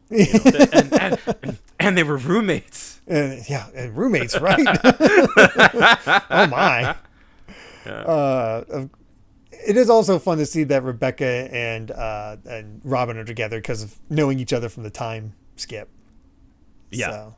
So, Koala. You said Rebecca, I think. Oh, sorry. Yeah, Koala. There's a lot of girls here. Like there's a lot. There's way more girls here than there were guys for the other dedicated post. The only like I get it, you want to have Yamato here. Yamato doesn't exactly fit in with the theme of the last one, but Yamato should have been in the last one. He should have been in the last one. I do sort of appreciate that. Like he's not as he's not as, it's still got the side boob, but like he's not as But he always has the side boob. He's exactly the side boob is normal. He's not even in like not a bikini, nothing like that. Yeah, weirdly conservative. Yeah, very modest. But it's cool. That's cool. He's very very modest. Yeah, do love Nami's. Of course, Nami gets the most attention, but hers is the shirt that just says "Weather Queen." It's a fun one. But all right, now that moment of levity is over. Let's get back to seriousness. Yep. Let's get back to Sabo setting people on fire. Yeah, just taking out these knights as he's just wiping out the security forces. And that's when he's discovered by Bonnie. It's like, wait, are you Sabo? Bonnie? Ah, good. We can skip introductions. I think we're after the same thing. And they're working together. It's like, all right, intruder in the guard room. The keys to the slave collars have been stolen. And he's like, no, I heard that Kuma had a daughter, and I've been following the news articles about the Revolutionary Army's activities, which is why I trust you guys. So she actually does trust Sabo. So take my father to safety. And that's when Sabo gives one of Karasu's crows the keys so they can go take care of that. It's like, deliver these, tell Morley and the others that once Kuma and the slaves are out of their chains, they're to return to the headquarters. The mission's over. What about you? I'll be right behind you once I've taken care of business. All right, be careful. So what's your move, Bonnie? And it's like, nope, I'm going to go to Egghead and ask Vegapunk if he has a way to bring my father back to his senses. If he doesn't, she's been planning to get to Egghead for a while. Well, all this time. It is pretty wild to see them interact like this, though. It is. I also like that Oda has taken care of the, like, man, it feels like she teleported when, no, it's been over a month. It took her over a month to get to Egghead. Which makes sense. Yeah, it does. But they hear other people coming, and so Sabo just leaps up into the rafters. It's like, that's strange. I know I saw someone. There are even fewer guards for this tower than before, and it's already way too large for us to cover. And it's like, well, what? You don't know? When people go missing, it's usually because they saw it. Saw it? Something they shouldn't have. Like what? The Lost Chamber. Don't even say it out loud, even as a joke. And that Sabo's like, ooh. What? taking some mental notes. Yeah. And he gets Bonnie outside first. He's like, Egghead's in the new world, but we're heading in the opposite direction, so good luck. And Bonnie's just like, well, it feels weird to have revolutionaries do me favors like this. But we both want to save the same person, so take care of my dad. So that's... cool scene. Yeah, cool scene to see them interact. Just kind of fun. Oh, but here we go. In the chamber, with the throne and the swords, as Cobra in his wheelchair sits in front of the 5 elders, which is not where we've usually seen them take company. Like usually they're in that little drawing room. So it's interesting that they decided to meet him here. Yes. And they simply ask, what do you ask of us, Cobra, King of Alabasta? Yes, where should I start? The world government we know today began 800 years ago when it was created by a group of 20 kings. As the newly styled creators of the world, they moved here to Marijoa with their families. And I love how they're just showing each of them just sort of size them up. Yeah, what is he getting at? What's going on here? Where they became known as celestial dragons and have ruled over the world for the 8 centuries since. Amongst themselves, the 20 kings have always been equals, and to prevent one from ruling over the others as a dictator, they created the empty throne and placed 20 weapons around it to symbolize their oath to never claim that seat. This is all recap so far. Recap stuff to just break it down for people who are only starting to catch up. Yeah, it was a little while ago. Yeah. So, in the 20 kingdoms that had lost their royal families, new kings were chosen whose rule continues to this day. Therefore, the first 20 dynasties' names are no longer found in the lands from whence they came. But Alabasta is different. The monarch at that time was Queen Lily of the Nefeltari dynasty, which is the first time we've ever heard a mention of a Lily, I believe. Yes. And she was counted among the first 20, but did not become a celestial dragon, choosing to return to Alabasta and continue the Nefeltari line in her homeland where the name still reigns. And again, they're still sort of sizing him up as what is he getting at here? Yeah. That is why, in actuality, there are only 19 weapons surrounding the throne. And they're like, okay, that's correct, but what's your point? Well, I was going through old historical documents from my royal library. The only history one can peruse there comes from documents after the span of the Void Century, and yet there is no mention of Queen Lily's name, and this gets a shock from yeah, there's the sort of the rumbling, okay, things are getting a little bit serious here. I was like, all right. She did not come back to rule Alabasta after that. Lily's younger brother took the throne in Alabasta instead. Is there anything you might be able to tell me about her? And they're like, that's what you wanted to ask? It's like, all right. Right, really, man? And then we see Emu in their garden we'll go with. Dinky little butterflies. Yeah, I got the butterflies going around, listening in through a transponder snail. It was 800 years ago. It is recorded fact that the ruler from the Nefeltari dynasty did not live here, but we assumed that she had gone back home. Whatever her reasons or her actions were, they have long been lost to the cobwebs of time. I'm sorry I cannot help you. And I think this is the five elders saying this to Cobra at this point. Oh, yes. And so that's their answers. Like, yeah, it's gone. We don't know. Yeah, whatever. Yeah, we don't know. And Cobra just gets this serious look and just like, All right. In that case, what is the D? Oh! Oh, we're going to the source on this. What a follow-up question. I know, right? I gotta say, the balls of Cobra to do this. I was gonna say, if you were kind of unsure whether or not Cobra was still alive, I think this is the moment where you think, oh, he's asking too many questions. Oh, yeah. It's like, oh, no, he's in trouble.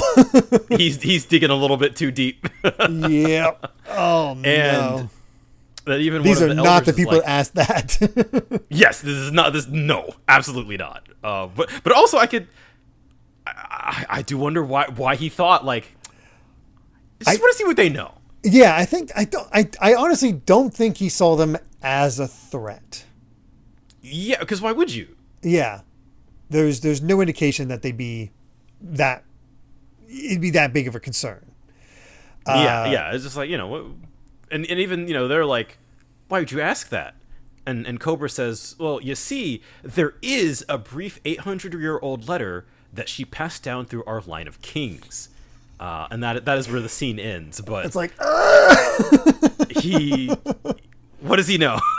What is the D in connection to with this letter that he found? So it just, oh my goodness, this is we are just kind of scratching the surface here, but oh, Cobra, you are asking too many questions right now. Yeah, and it's very clear that the elders are and it's funny too because I remember pointing this out that it was at the end of what we saw at the Reverie before we went to Wano, and they were like, "Oh, Cobra wants an audience with us," and he was straight up like, "They are traitors." So we kind of know from the reader's perspective, we know that the elders are not very fond of Cobra or seemingly Alabasta in general. So it is things are quite tense. Yeah, just because of the whole fact that they did not become celestial dragons. So yeah. But time to step away from that to deal with this whole attempted murder of a celestial dragon, because we're back in the Mingling courtyard where Charlos is having Kuma wrap up Shirahoshi in chains, has completely captured her, and she's like, "You're hurting me. Someone please help me." And Charlos is just celebrating. I've done it, Father. I never gave up. I caught in myself a giant mermaid at last. Well done, Charlos. It's like, oh no, the poor lovely Princess Shirahoshi, and just got this. Oh God, this guy's face. Moo! Yeah. What do you eat?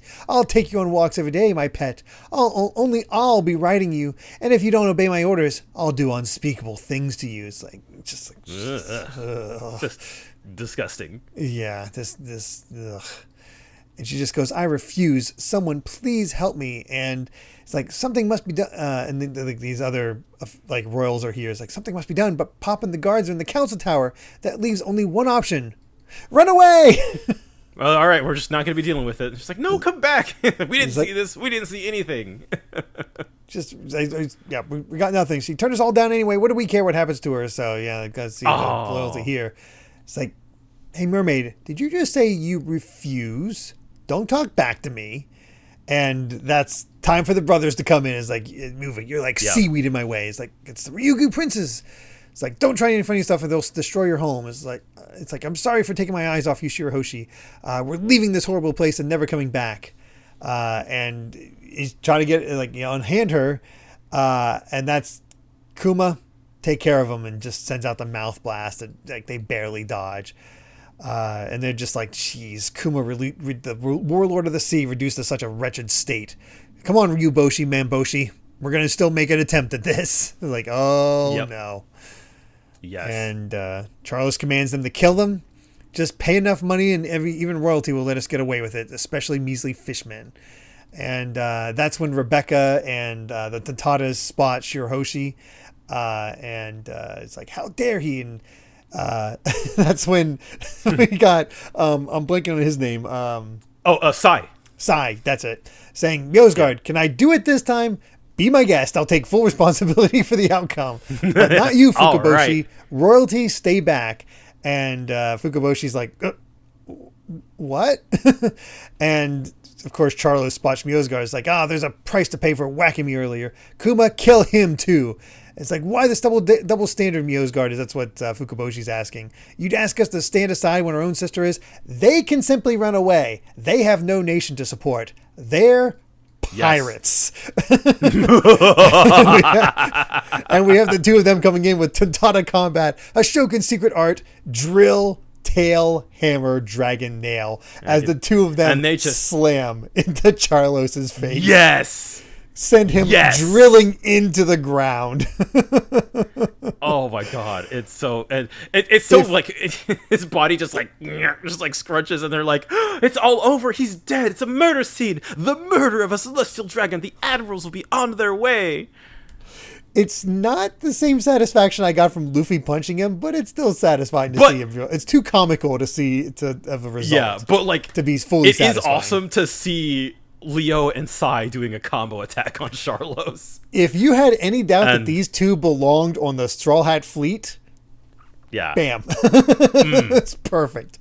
It is one of those just like fist pumping, like, yes, I'm so glad. And the fact that they are, it's funny that they're kind of playing both sides here, right? That yes, they're, kind of coming in as assistants to the royals, but like that they are also pirates, and they make no secret of it. yeah. It's pretty great.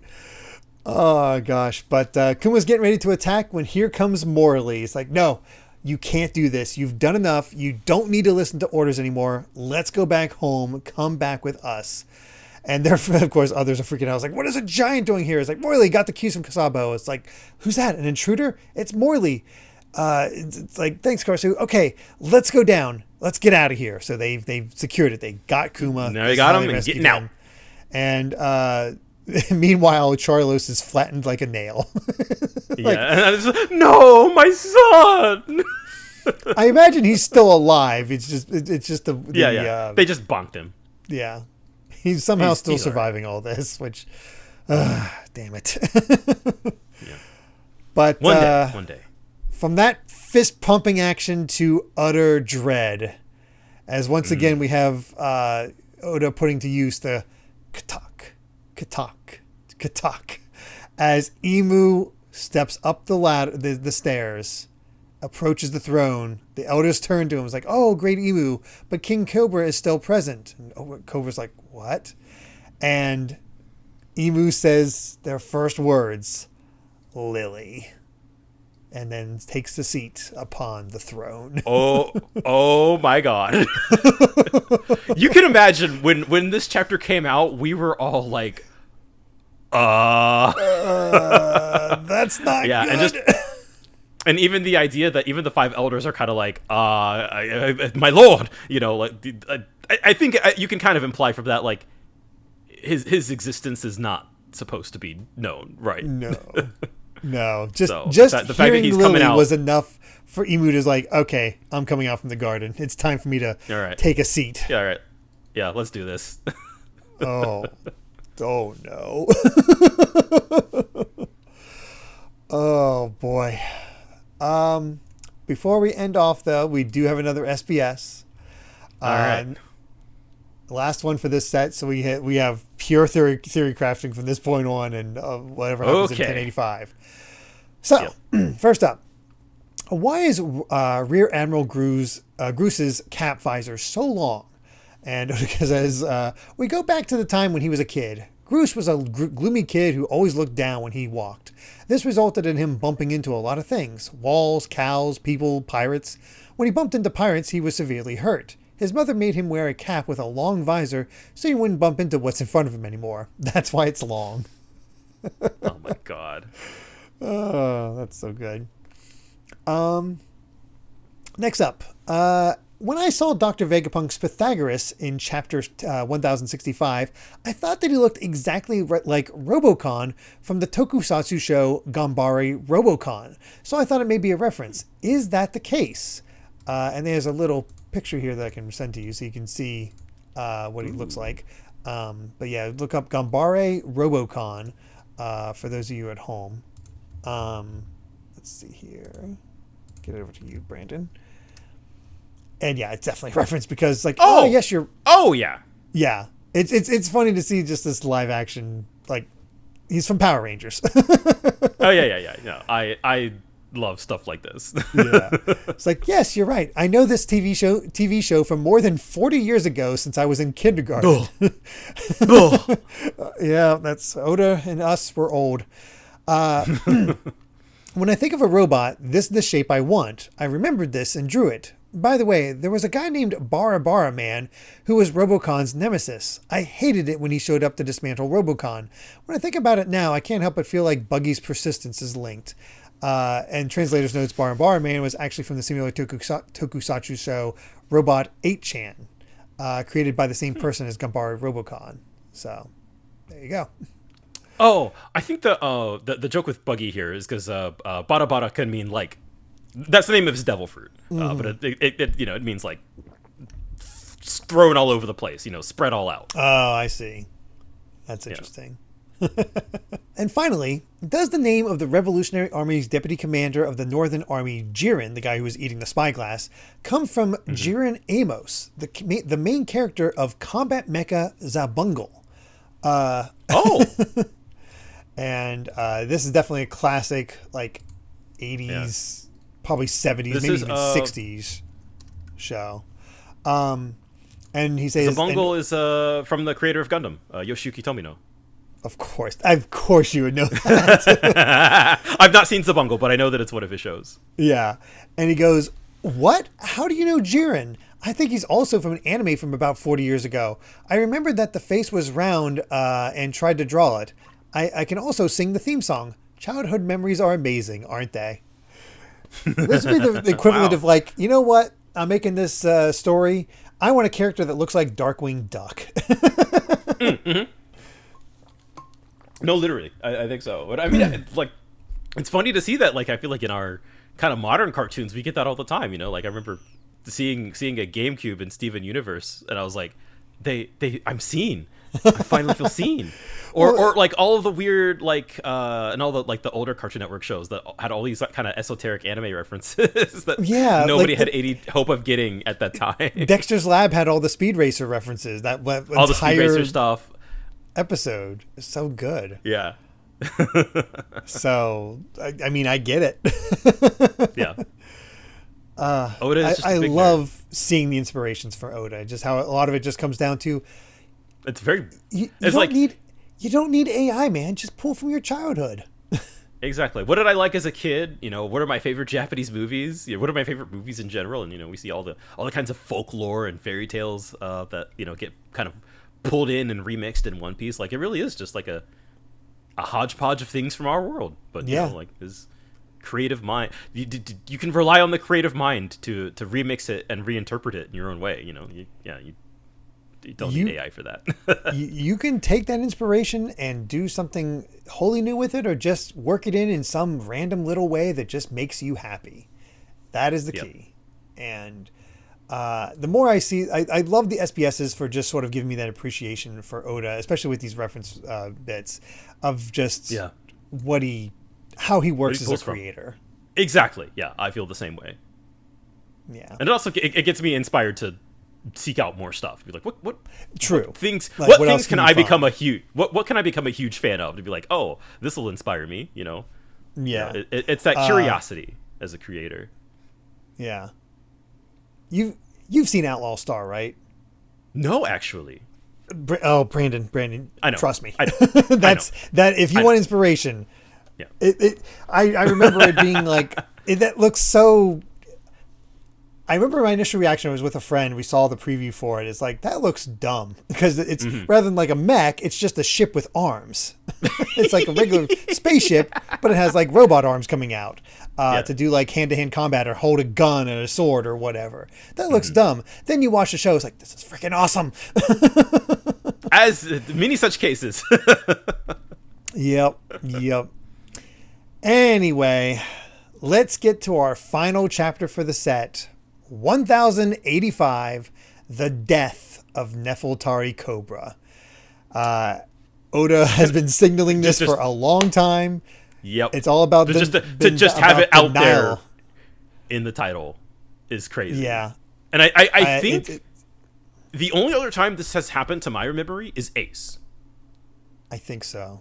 Because it usually doesn't get announced. The chapter title. Usually the characters aren't that big to have it be announced. So yeah, Oda's been telling you this entire time. Yeah. If you've held out hope, drop hope. This is it. But even then you can read that. It's like, maybe he's lying. Exactly. Yeah, maybe. Do love the cover story of Frankie just crying as he's like, come on, little sea turtles. You can do it. Make it to the water. So perfect for him. But we get into the chapter itself as Cobra looks up and just is in shock. It's like, no one is meant to sit upon that throne. It is not meant for one person's will to sway the entire world. As he's thinking of this, and that's when Emu talks. And you sent me an anime clip after I read these chapters. yes, to show how the anime, at least in Japanese, interpreted the voice. Yeah. And it's brilliant. It's completely nondescript, heavily filtered, and yet it sounds so otherworldly that you're like, oh, hell. I felt this way somewhat in the Japanese as well, that it does kind of sound like multiple people talking, to me at least. It could be. And in the dub, at least, and again, the creative interpretation, so here's just to say one way or the other, but in the dub, they do it as well, but I feel like there's like a slight feminine edge to it. Where you can hear that it's multiple people. One of them sounds more feminine than the other one. It's really, really interesting. And also, I don't remember if this is still the case, but I know at the time there was no voice actor credited for Emu. It was like question mark. Oh my god! So to have Emu speak again, it felt like monumental. I'd just say Lily, and then just to them just full sentence. There are two things I wish to say, and one thing to ask of thee, Cobra. And Cobra's just like, who are you? Well, that's the first indication of like, Emu speaking. He speaks kind of old timey. He says thee and thou. How? Oh no! I just had a thought. If there is knowledge that the op fruit can give immortality, it had to have been used at some point. What if it's Emu who got the immortality? Yeah. Well, and as Cobra says, like straight up, is like, I know the name Emu already. It must be a coincidence among the verse 20, and he cuts him off. Do not seek the answer. I will not provide it. So I think that is what that is meaning to imply. Is this actually the same person of the founding 20? Oh, because if it is, that's nuts. That is. But also, that would explain why he speaks, I can tell thee what thou wish to know, right? Like, it's, oh, man. I'm getting chills. Right? I mean, just the possibility that systemic oppression starting at the source, basically. Like, this is the guy who oppressed everyone, that caused all this. Yep. Take him down. Like, this is the ultimate, somebody fed Luffy, take out this guy for me. Yeah. But, yeah, continuing on, but I can tell thee what thou wish to know. The D is the name of those who once opposed us. Those who bubble up from every corner of the world bearing the D are nothing but empty husks, ignorant of the meaning of their name. And that raises a whole other question when it comes to the D.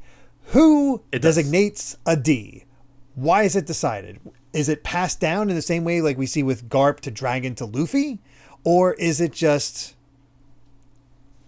like this person randomly gets the D? Yeah, it's interesting. And sort of the idea that that it has been, obviously I feel like this is a thing that they've been trying to suppress, right? Even, now with Gear 5 Luffy, right? And they're like, well, I told you to take the D off of the, off of the wanted poster. So clearly this is something that they don't want going out. And now to kind of finally have full confirmation that, yes, they were apparently the opposing force. And I also feel like if this is Emu saying this, saying this because I was there at the time. Yeah. As the opposing force of, whatever during the Void Century. Yeah, and that's not unknown to us, like, because the D has been mentioned as something that's, faces off the enemies of the gods. Enemy of the gods and all that. So this is, it just, to just lay it out there, yes, the gods in this case are the celestial dragons and the people of Marijoa. Yeah. But he continues on with, however, this recent development has its roots in Queen Lily's great mistake of 800 years ago. And Cobra's like, mistake? As does the curiosity of the scholars rummaging after the Void Century. As does the spate of pirates seeking the poneglyphs for treasure.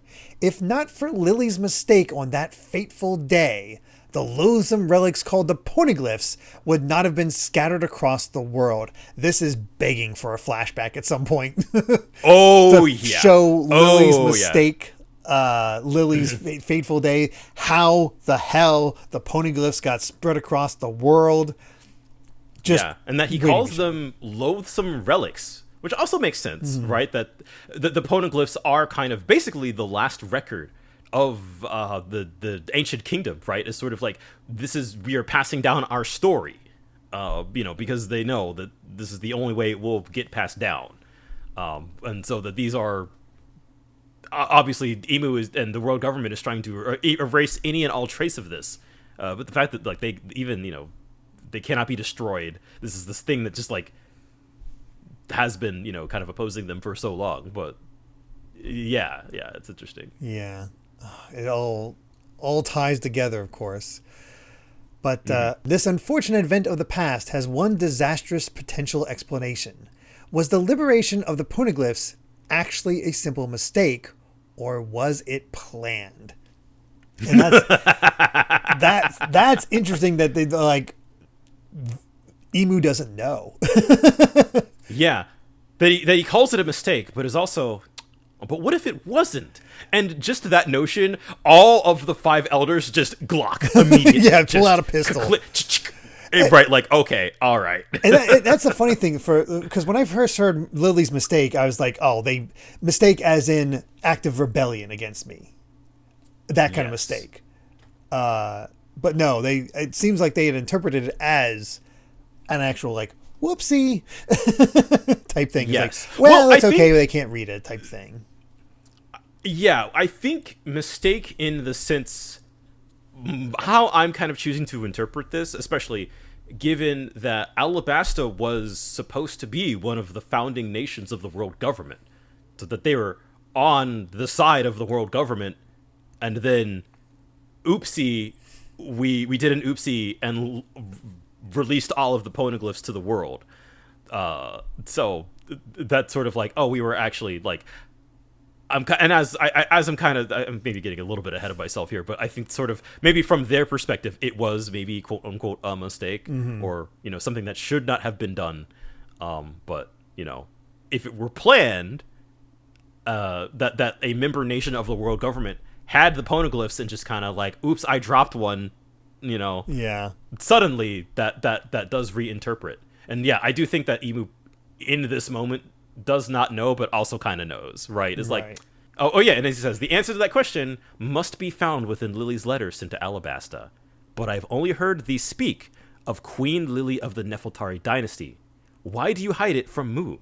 Tell Mu the proper name of the sender. And that's when he refers to himself as Mu as sort of his first person pronoun, which is also really interesting. Yeah, because Mu, I should have looked this up earlier. Mu, what is Mu typically interpreted as? In Japanese, Mu means like nothingness or a void, perhaps. Oh, okay. It's also the 12th letter of the Greek alphabet in this case. Let's see.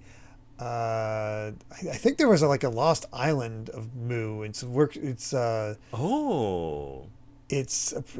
sometimes used as a prefix for measurement, used for physics and engineering. There's a lot of just all kinds of ways you could go with this. Exactly. It has ties to music, to cameras, to linguistics, to Unicode, all types of ways that Oda can take Mu. I believe there's also, wasn't there a Mu Island or something like that? There's a historical one. A hypothetical lost continent of Mu. Okay. So, it's basically, that is the Pacific Ocean version of Atlantis, to put it the simplest ways. And oh man, origins of history of Mu, as well as its connection to Atlantis and Lemuria. So that's where I see it going. Interesting. That is where I see this going with this Lost Island stuff, but also Lost Century and all the other ways it can be handled. Yeah. Oh man. I am so this feels like this is the most we've learned about Emu, for someone who has been was first introduced about 200 chapters ago at this point. Then I feel like there's all of these things kind of just under the surface of okay, if you kind of put this and that together, what can we figure out about this person? But is very clearly cards to the chest, very clearly the kind of the root of all evil. If I want to go that far, but I mean quite literally, I think. Yeah. Looking at Lemuria, I know even less about this one. This is a lost continent that was said to be in the Indian Ocean. So it's interesting that each ocean kind of has its own has its lost own continent. Lost continent. Yeah. Ooh, no, I like the idea of that a lot, actually. Wait. Oh no, it's Lunarian, because I'm thinking things like here. Oh, Lemurian. So yeah, okay. Oh man, that is. Who knows how that could tie into all of this as well? Yeah. Especially considering actually that the Lunarians were on the Red Line. That was their home, and who is on there now? But the person currently saying what are you gonna do about it? Yeah. Also, the fact that as best as we can tell, there are no continents in One Piece.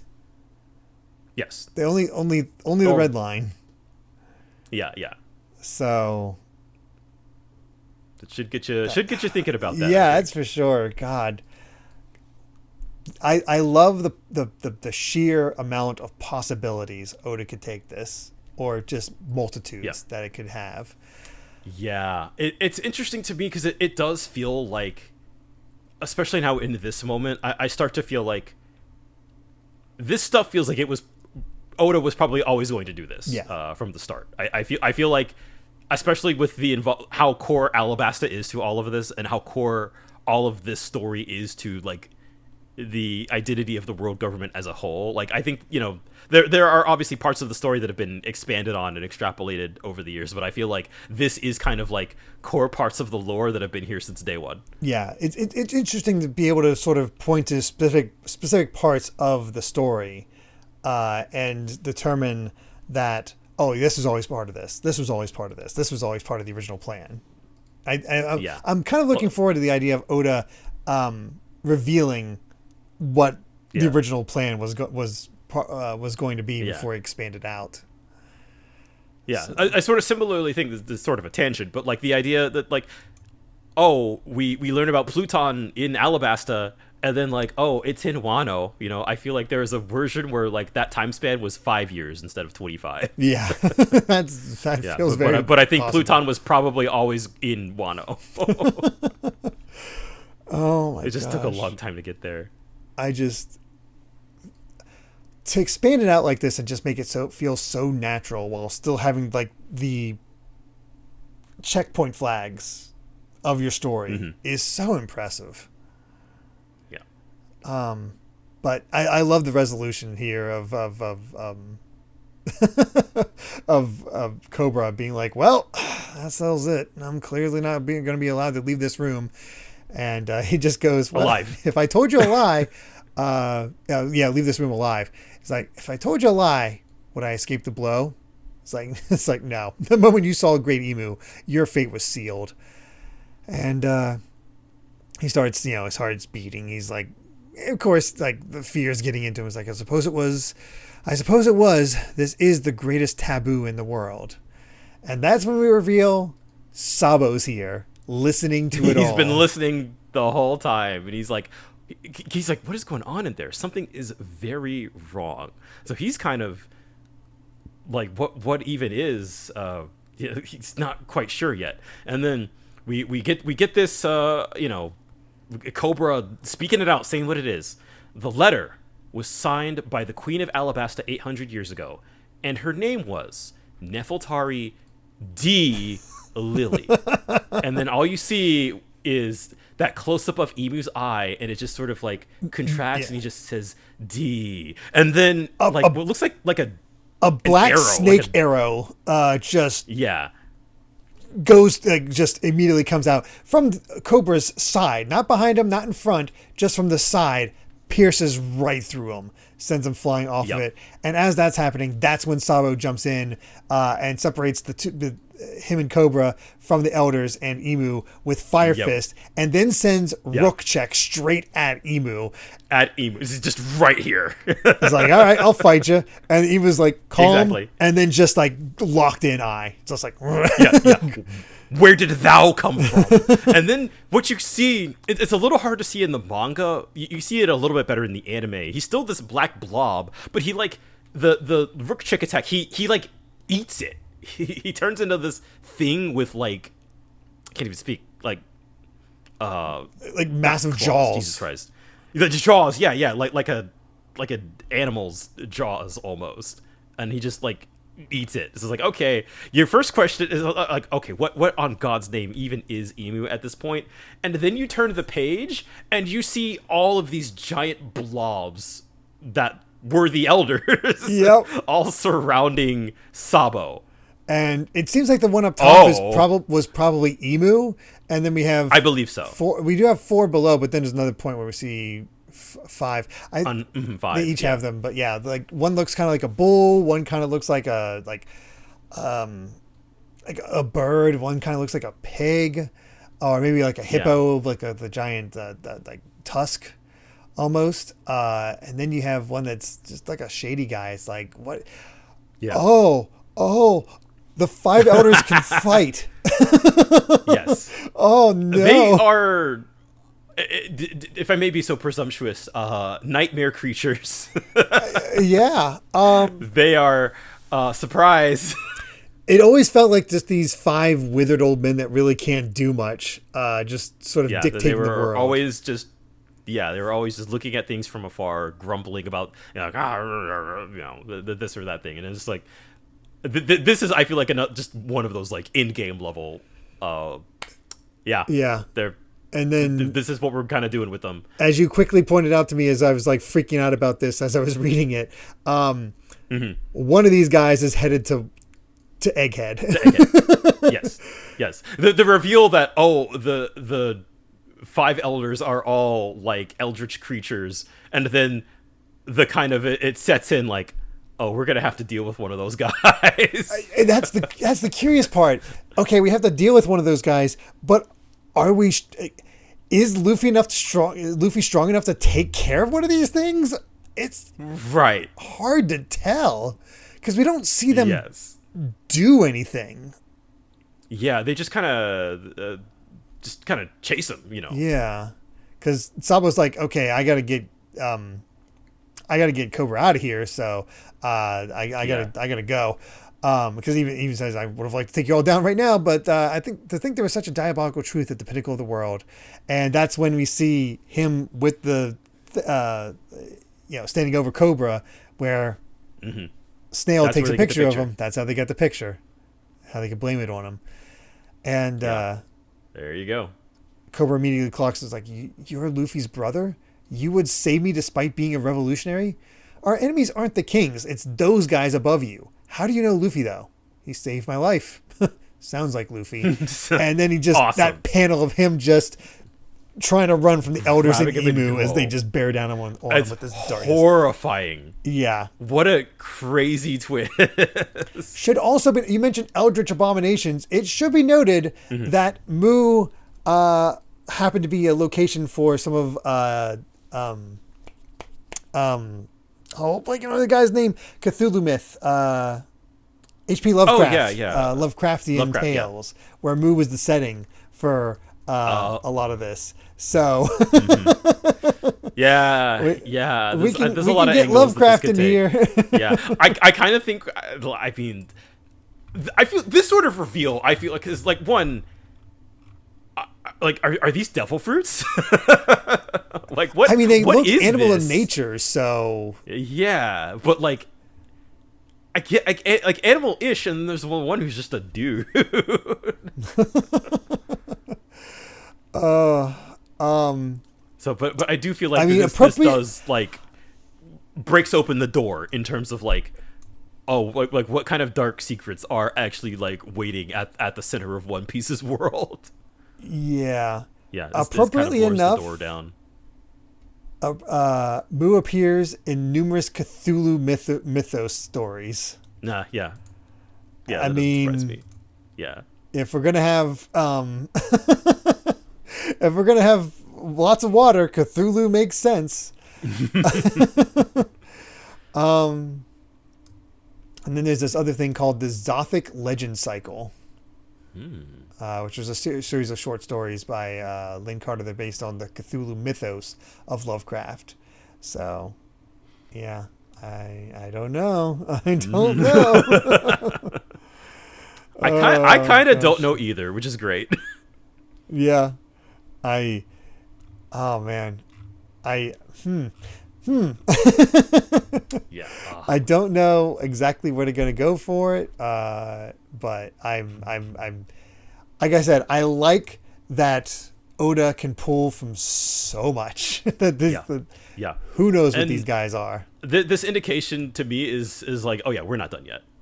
There's, because again, it did feel like, okay, we're kind of putting things into the end game. We're kind of, I feel like, gaining a greater understanding of putting characters into places, and then he's just kind of like, oh yeah, by the way, the 5 elders are all like monsters. So it's like, okay, what else is lying in wait if almost 1100 chapters in, we can just kind of throw everything out, just throw your understanding of what you think the One Piece setting is like out the window.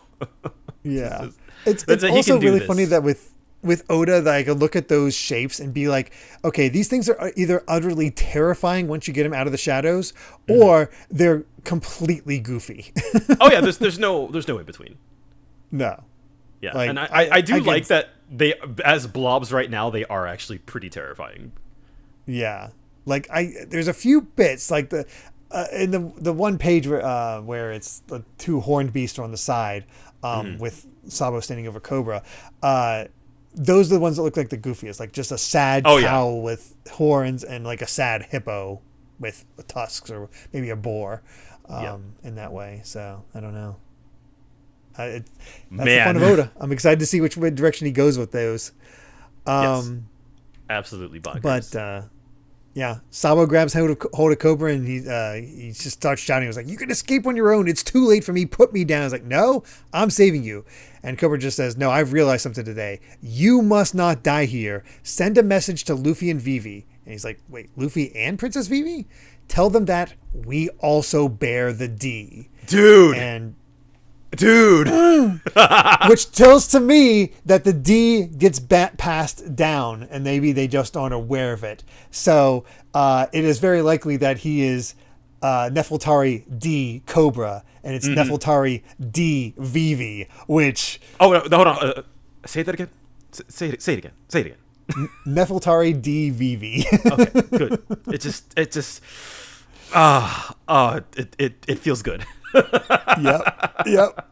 Yes, it does. The idea, and of course that I knew that this was lying in wait, and sort of the idea that we'd kind of been, ever since the Reverie, we're like, wait, like, there's a kind of more and more emphasis being put on Vivi.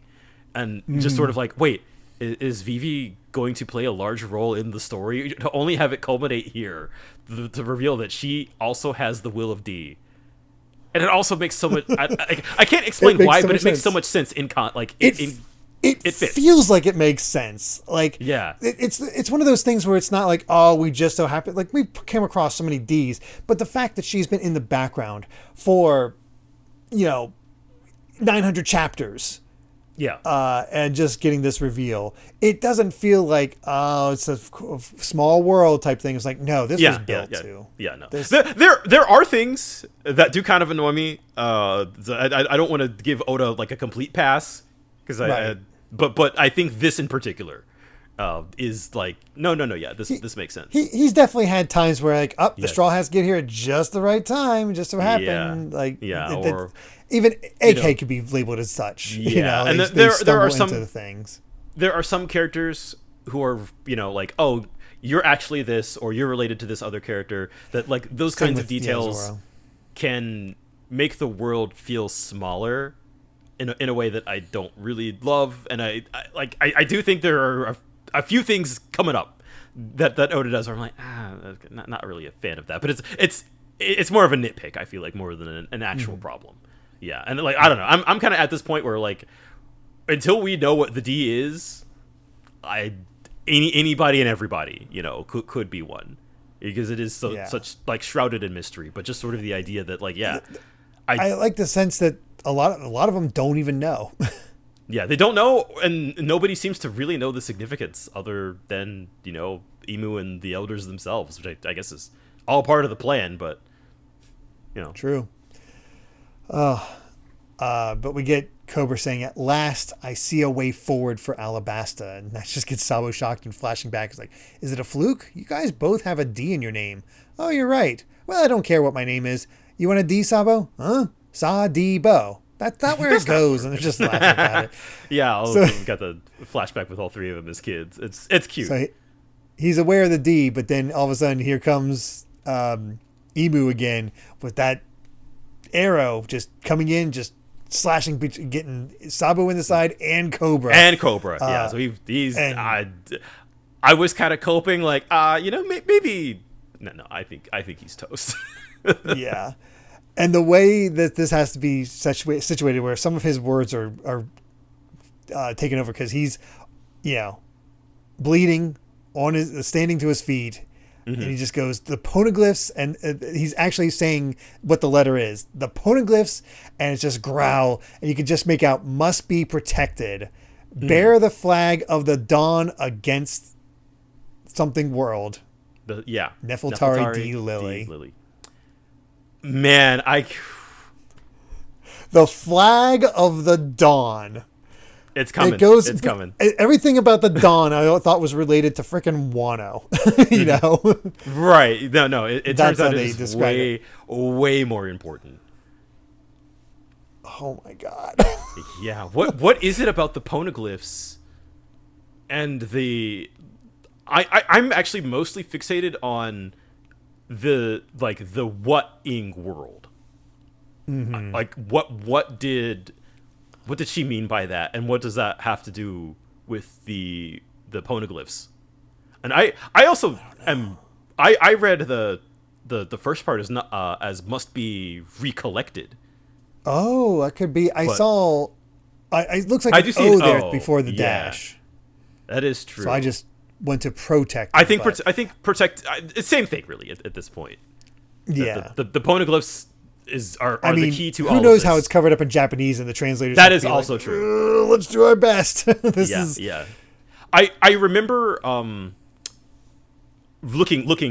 seeing people look at the Japanese.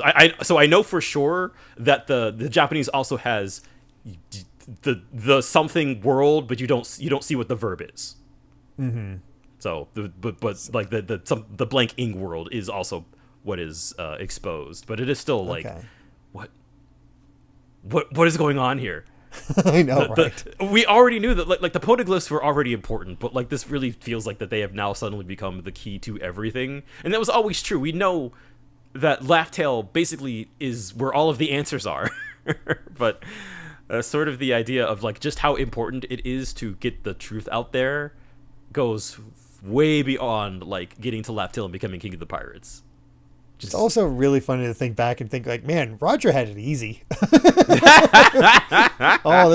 all this stuff, like he's obviously super strong and all that, but my God, just the only thing preventing him from collecting the poneglyphs was like, oh yeah, I'm dying.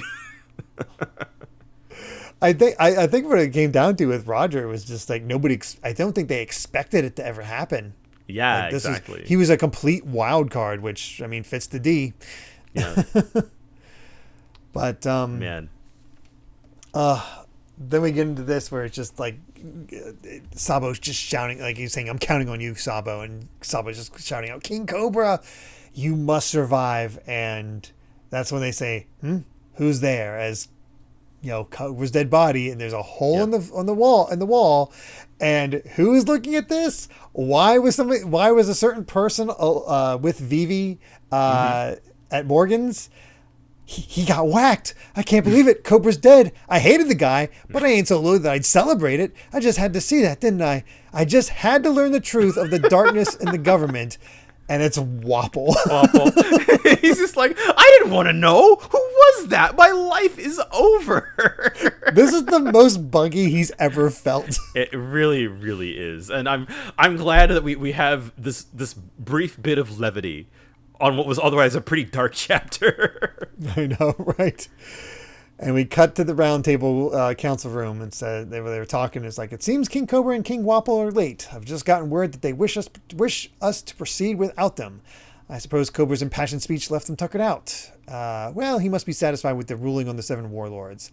And I love how we get this picture of Riku and Neptune just sort of silently watching. It's like, let's finish up the rest of our itinerary. As for the independence of the 4-nation alliance in the North Blue, and they're just like, something's up. They are definitely suspicious of this. And Fukuroshi, I think. Fukuboshi. Fukuboshi, thank you. It's like, the meetings will be finished soon. Let's go and wait at the Red Port where those fools won't come after you. And they say, what's the matter? Well, I just wished I could say my goodbyes to Princess Vivi before we leave. Where could she have gone? And we check in on Vivi. Yep. She's been kidnapped by freaking CP0. It's like, currently what do you think tied you're to a doing? chair. Untie me. Who ordered this? I'll tell the entire world about what's happened here.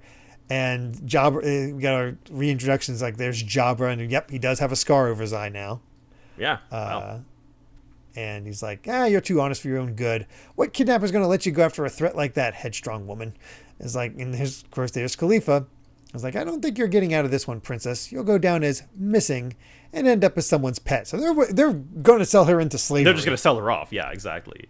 And the first thing that she says is Shirahoshi safe? Like, huh? You're worried about somebody else right now? Sounds like another incident happened earlier. But long story short, she's fine. And she just says, I'm glad to hear that. Just my girl. Oh, Vivi's so freaking good. She is. It's like, and Jabba just goes on. It's like the guys who walloped the celestial dragon trying to abduct the mermaid princess named themselves loud and proud. Now the square is in absolute uproar. And it's like they both got shouted out, "We're followers of Straw Hat Luffy." God, they're so dumb. I love them. And then he's like, over in the land of the gods, Fujitora helped the revolutionary army free slaves, and Ryoko Kugu snapped and turned on him. Oh, man. I love how Oda found a way to make sure you still love Fujitora. Yes. Despite all this. Absolutely. It was like, Fujitora's like, oh, I'll just help out with this a little bit. Oh, yeah. Well, so, I mean, because he's kind of like, what else can he do right now? He can't drop a meteor. Yeah, exactly. If I clear them out, then I can fight. Yeah, exactly. And Jabba just goes, this Reverie's been something else, man. Vivi's immediately trying to think of something. He's like, I need to do something. Be someone's pet over my dead body. And that's all of a sudden when she hears shaking against the wall. It's like, what the? And Wapple comes bursting through the door, eating it. He's just screaming out, help me. I didn't see nothing. And she's like, what? Wapple is surprising everybody. It's like, out of my way. And she's like, oh, that's it. It's like, clear the way, I ain't getting caught. And he's just going off to wall through wall through wall. It's like, raw. It's incredible. What was that? Wait a second. Phoebe's gone. Yes. And because she happened to be kind of in his way. And you see Wapple's wife is like, oh, honey poo, I've been looking for you. Where have you been? And who is the young woman with you? And Wapple's not paying any attention to her. Vivi has gotten stuck in his mouth, which is great. A little disgusting, but great. Yeah. It's like, Wapple, where are you going? As far as I frickin' can. I'm going to the ends of the earth where no one can follow. Well, I'll go too. Take me with you. And I love, after all this seriousness, the way we end is Wapple's wife going, they're eloping? It's a great end to one of the most bonkers chapters in the entire series. End it with a joke. Gotta end it with a joke. End it with a joke. It's so good. Jesus Christ. Oh my God. So that's Egghead. Not even, that's what's been happening outside of the powder keg that is currently happening, of the impending Buster Call happening on Egghead Island itself. And meanwhile, this is what was happening at the Reverie last month on top of all of the other craziness. So got a little more about Emu, got a little more about the Five Elders. Yeah, you feel for Cobra, like you do. You know it's happening. There's nothing that can be done for that. The thing for me that because I forgot that, like, the first time we saw him in the time skip was, his hair is graying and he's coughing, he's sickly, and he's in the wheelchair. I forgot that detail was there. I don't remember when he was first introduced, like, post time skip, but like that was like in his first appearance, and that's when I was like, Oda was probably always going to kill him, wasn't he? Yeah, he's just making it a little bit more like, he's on death's door, kind of. Yeah. Maybe hanging in there, but not in great shape.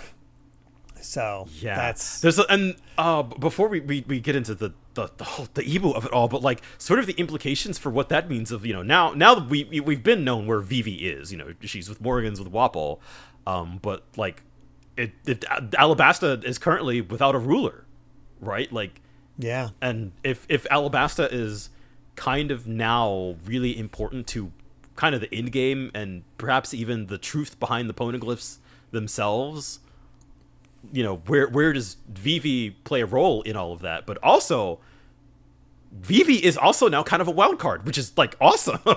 Yeah, like there's still no indication of how she ended up with Morgan's, and that is kind of the last missing piece. I especially because how much is Wapple going to tell?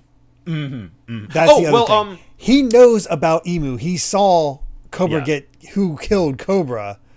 I think when we saw them, about like 15 chapters ago, Wapol said is like ixnay, the government goons are gonna whack us next if you talk too much. So my presumption is he didn't tell Morgan's squat. Yeah, I think so. I don't think Morgan's knows, because if Morgan's knew, everybody would know. It's over. Yeah. He would not care. Yeah. Everybody would know about this. The question is, does Vivi know? That is, I think, the key. And also, at this point, does she know her dad's dead? Right? Does she know? She has to know at this point. Yeah, I think. Well, I guess I'm it's hoping the future chapters sort of say how they end with Morgan's, and maybe whether she found out, because obviously she's not as distraught or anything. But it's been a month and a half or month. Yeah, that is also true. Since then, so it's time to process and lock in. I did actually remember because she was telling off Morgan's, and Morgan's was like, "You were crying for like a whole day." So true. She might actually know. She knows. At this point. She definitely knows. Yeah, I guess the idea then is, but does she know is it Sabo, or does she know that it was actually the world government? I don't think she could ever believe that Luffy's brother would kill. That is also true. You know father. What? I think you're correct about that. Yeah, I don't see it happening, because it's wide knowledge that Sabo and Luffy are consider each other brothers, right? Yeah. Yeah. I believe so. So that's interesting in and of itself, and just the where this can go, what her role could be, makes sense why they unleashed that weapon on Sabo. Oh yeah. Because it's like, man, they could use that weapon so much more often against like, why haven't real threats. And now, but why haven't they? It's like, this is why. Yeah, he knows something that nobody else other than the five elders should. Yeah, and he got away. That is also that he got away and survived, and now also, presumably, Eva and Dragon also know. Yeah. Yeah. So now they both know. Oh, right. Yeah, and the world government thinks Sabo's dead. So, yeah, this could go very poorly for them, I think. Yeah, I don't know where this ends up. I don't know how these characters meet up. I have no idea. I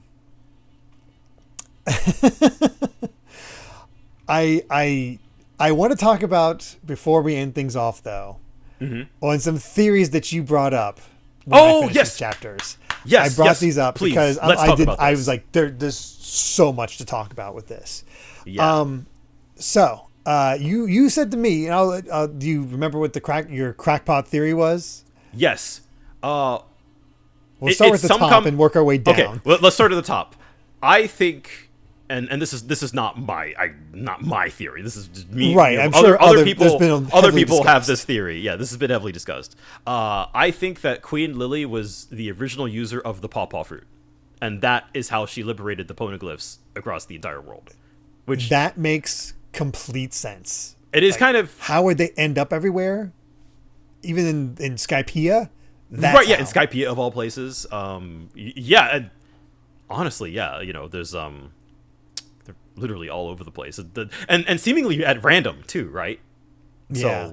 So, the big question is, how do you make that seem like a mistake to Emu? Mm-hmm. That's the big question. I don't know. Other than like, oops, I didn't get control of my powers, that sort of thing. But yeah, God, we need a Void Sensory flashback. We do, but that's not coming for a long time. Yeah, no. But we will get a Lily flashback at some point. There is no doubt in my mind. Clearly, this whole Alabasta thing is again, it is suddenly way more important than we ever could have thought. So the other part of the theory, and this was talked about in an SBS. Oh, I don't remember, way long ago, maybe around Fishman Island, Punk Hazard or so. There is a theory that somebody brought up in the SBS about how for the Straw Hats who have devil fruits, their devil fruit names all correspond to a number, or two numbers, in fact. from 1 to 10, basically, because Japanese number puns, that whole thing.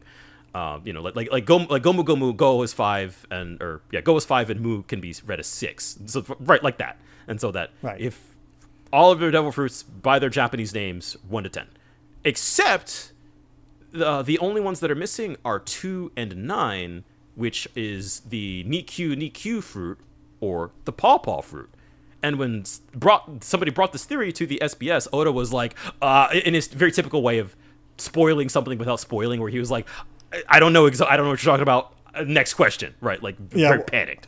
So, gosh, that surprised me. Why was I surprised? No comment. Next. That's exactly what he said. Because the idea was at the time is Kuma going to become a Straw Hat next? Yeah. And that seems incredibly unlikely at this point. I cannot see Kuma as a Straw Hat at this point. It's just not feasible. Yeah. But you know what is feasible is, I think there are two ways this can go. One, Kuma dies. Yeah. And the Paw fruit is released back into the world, or we are currently talking to somebody who can extract devil fruits from your blood, particularly paramecia fruits. So there could be just like a blood version of the Paw fruit. I mean, I think the S Bear has it. Yeah. So like literally, S Bear has it. That has been confirmed. That is Yeah. something that can be done. And I don't know. Basically, where this is going is like, is Vivi going to rejoin the Straw Hats with the Paw fruit?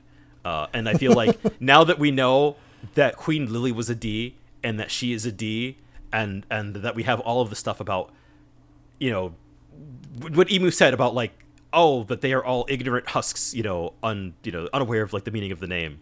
But what we've seen that there is sort of this idea of like inheriting a will or passing down a will from person to person, seemingly without the need for communication, right? Like, seemingly just like there's something about D that is like, it feels like it is both familial ties but also not, right? Like, how is Roger is not related to Luffy in any sort of way, as far as we know, but yet somehow they're kind of taking ideas from each other, and I think that is the part that Emu and the world government are afraid of the most. It is ideas getting passed down kind of without their outside of their control, basically, and sort of this, I don't know, this like yearning for freedom, this idea of, we always see it like when a D dies, they always smile in death, and I feel like that could also possibly be connected to it, because they know that, I don't know, what One Piece already has a lot about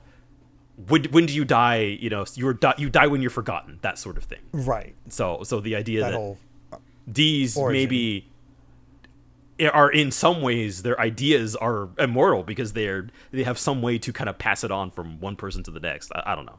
So exactly. I could see a feasible situation in which somehow this turns out to Vivi having the Paw fruit. Exactly. And by extension of that, Vivi gets the Paw fruit. She's on the run. Government does not like Alabasta the moment after all that.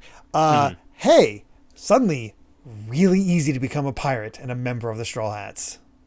Mm-hmm. And so after all this time to have that Vivi was the last come missing back. piece, I think, of like, and that was sort of the thing too, right? Like, why Vivi turned down becoming a Straw Hat in the first place was, that she is ultimately a princess, and ultimately, right, she was fighting for her people and to liberate her people, which is also, pretty D-like at this point. Yeah. Yeah, I think we are kind of now setting up Vivi to be like, well, kind of like Kuzan, right? Like, you got anything lined up? You're a free man. Yeah, that's true. And we're friends, so... Yeah, exactly. So I hope it happens.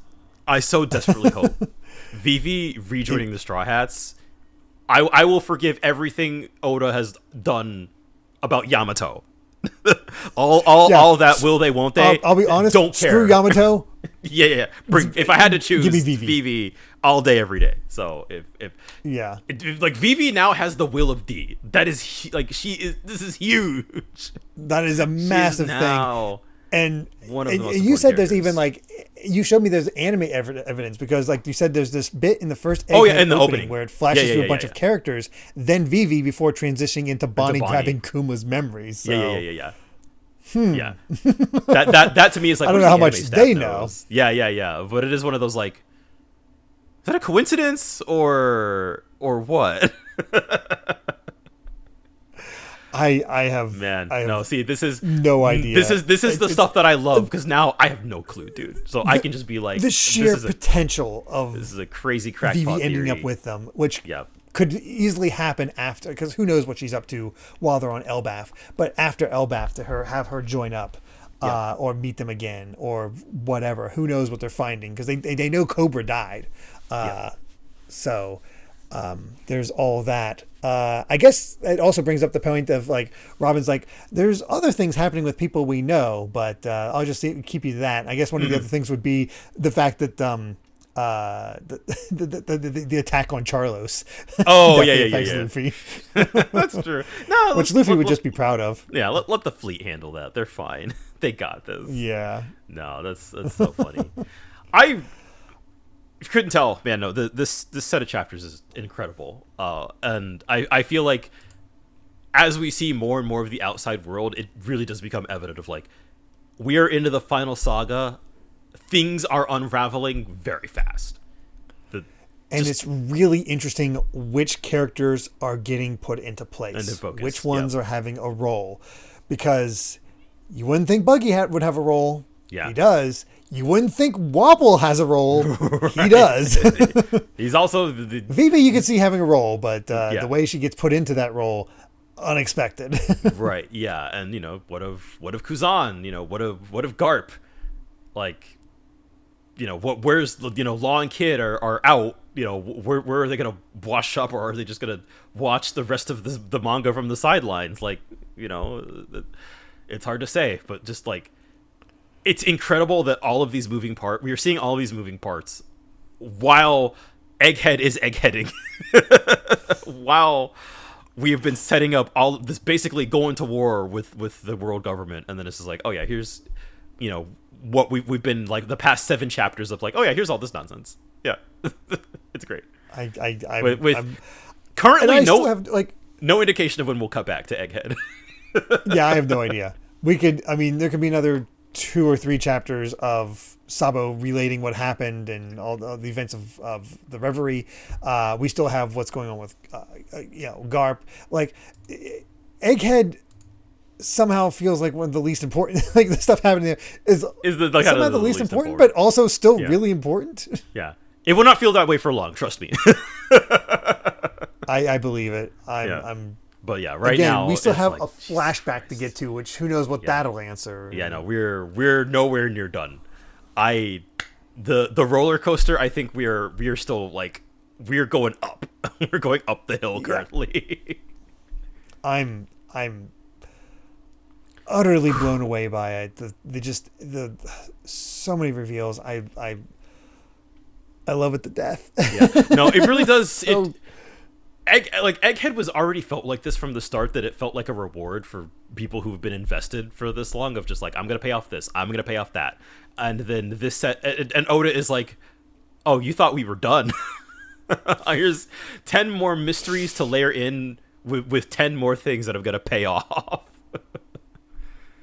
I love it. I'm in love. This is it'd be hard for me to rank these arcs just because this one is so dependent on other things, like that is true. Every previous arc, to make this like the best arc. It's a good payoff arc, but is it a good story? It definitely doesn't stand alone, but is it a good story? I mean, kinda. But I don't know if it tops the other stories yet. We'll see.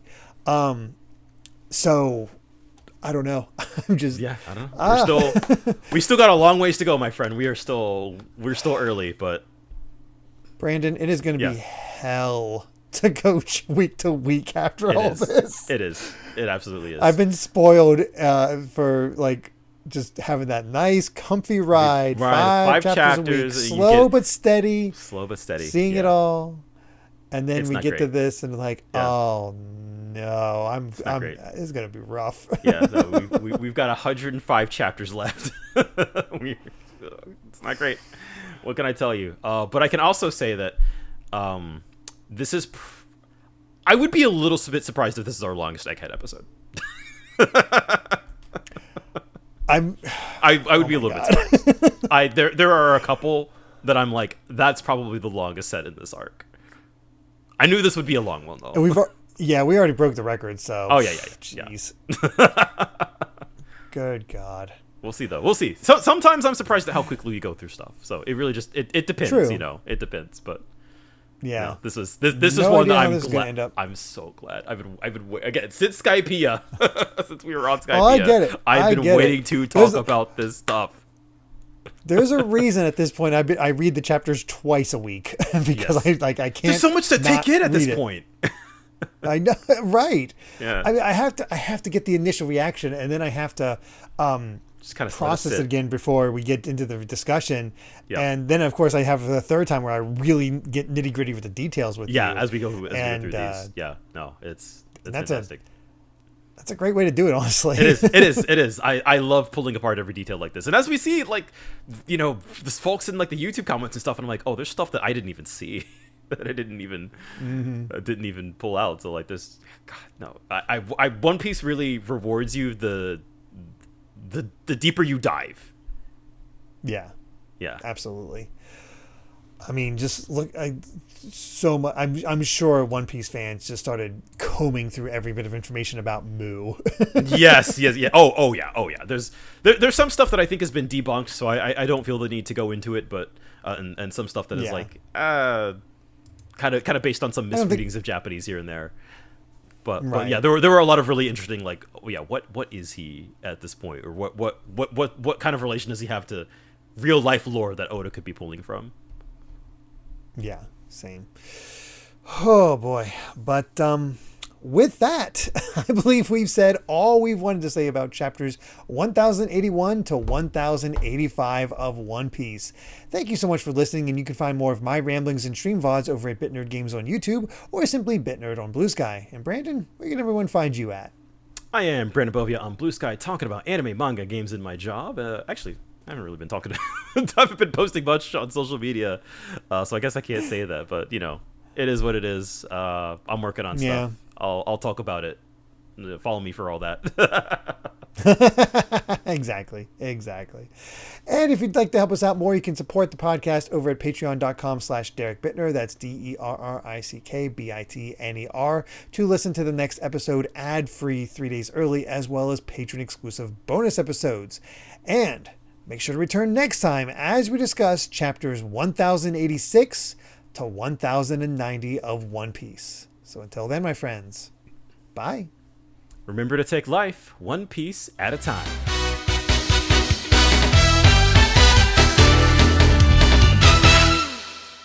The D you speak of is the name of those who once opposed us long ago. It has reared its ugly head rather frequently in recent years, among hollow shells who don't even know the meaning of their own name. That wretched faction, like so many other scourges, stemmed from Queen Lily's great mistake 800 years ago. What mistake? We have her to thank for those scholars who were sniffing around the Void Century as well. And for the pirates, who seek the poneglyphs in their never-ending search for treasure. Were it not for Lily's mistake on that fateful day, those stones would never have been scattered across the world, and not a soul would covet the loathsome things.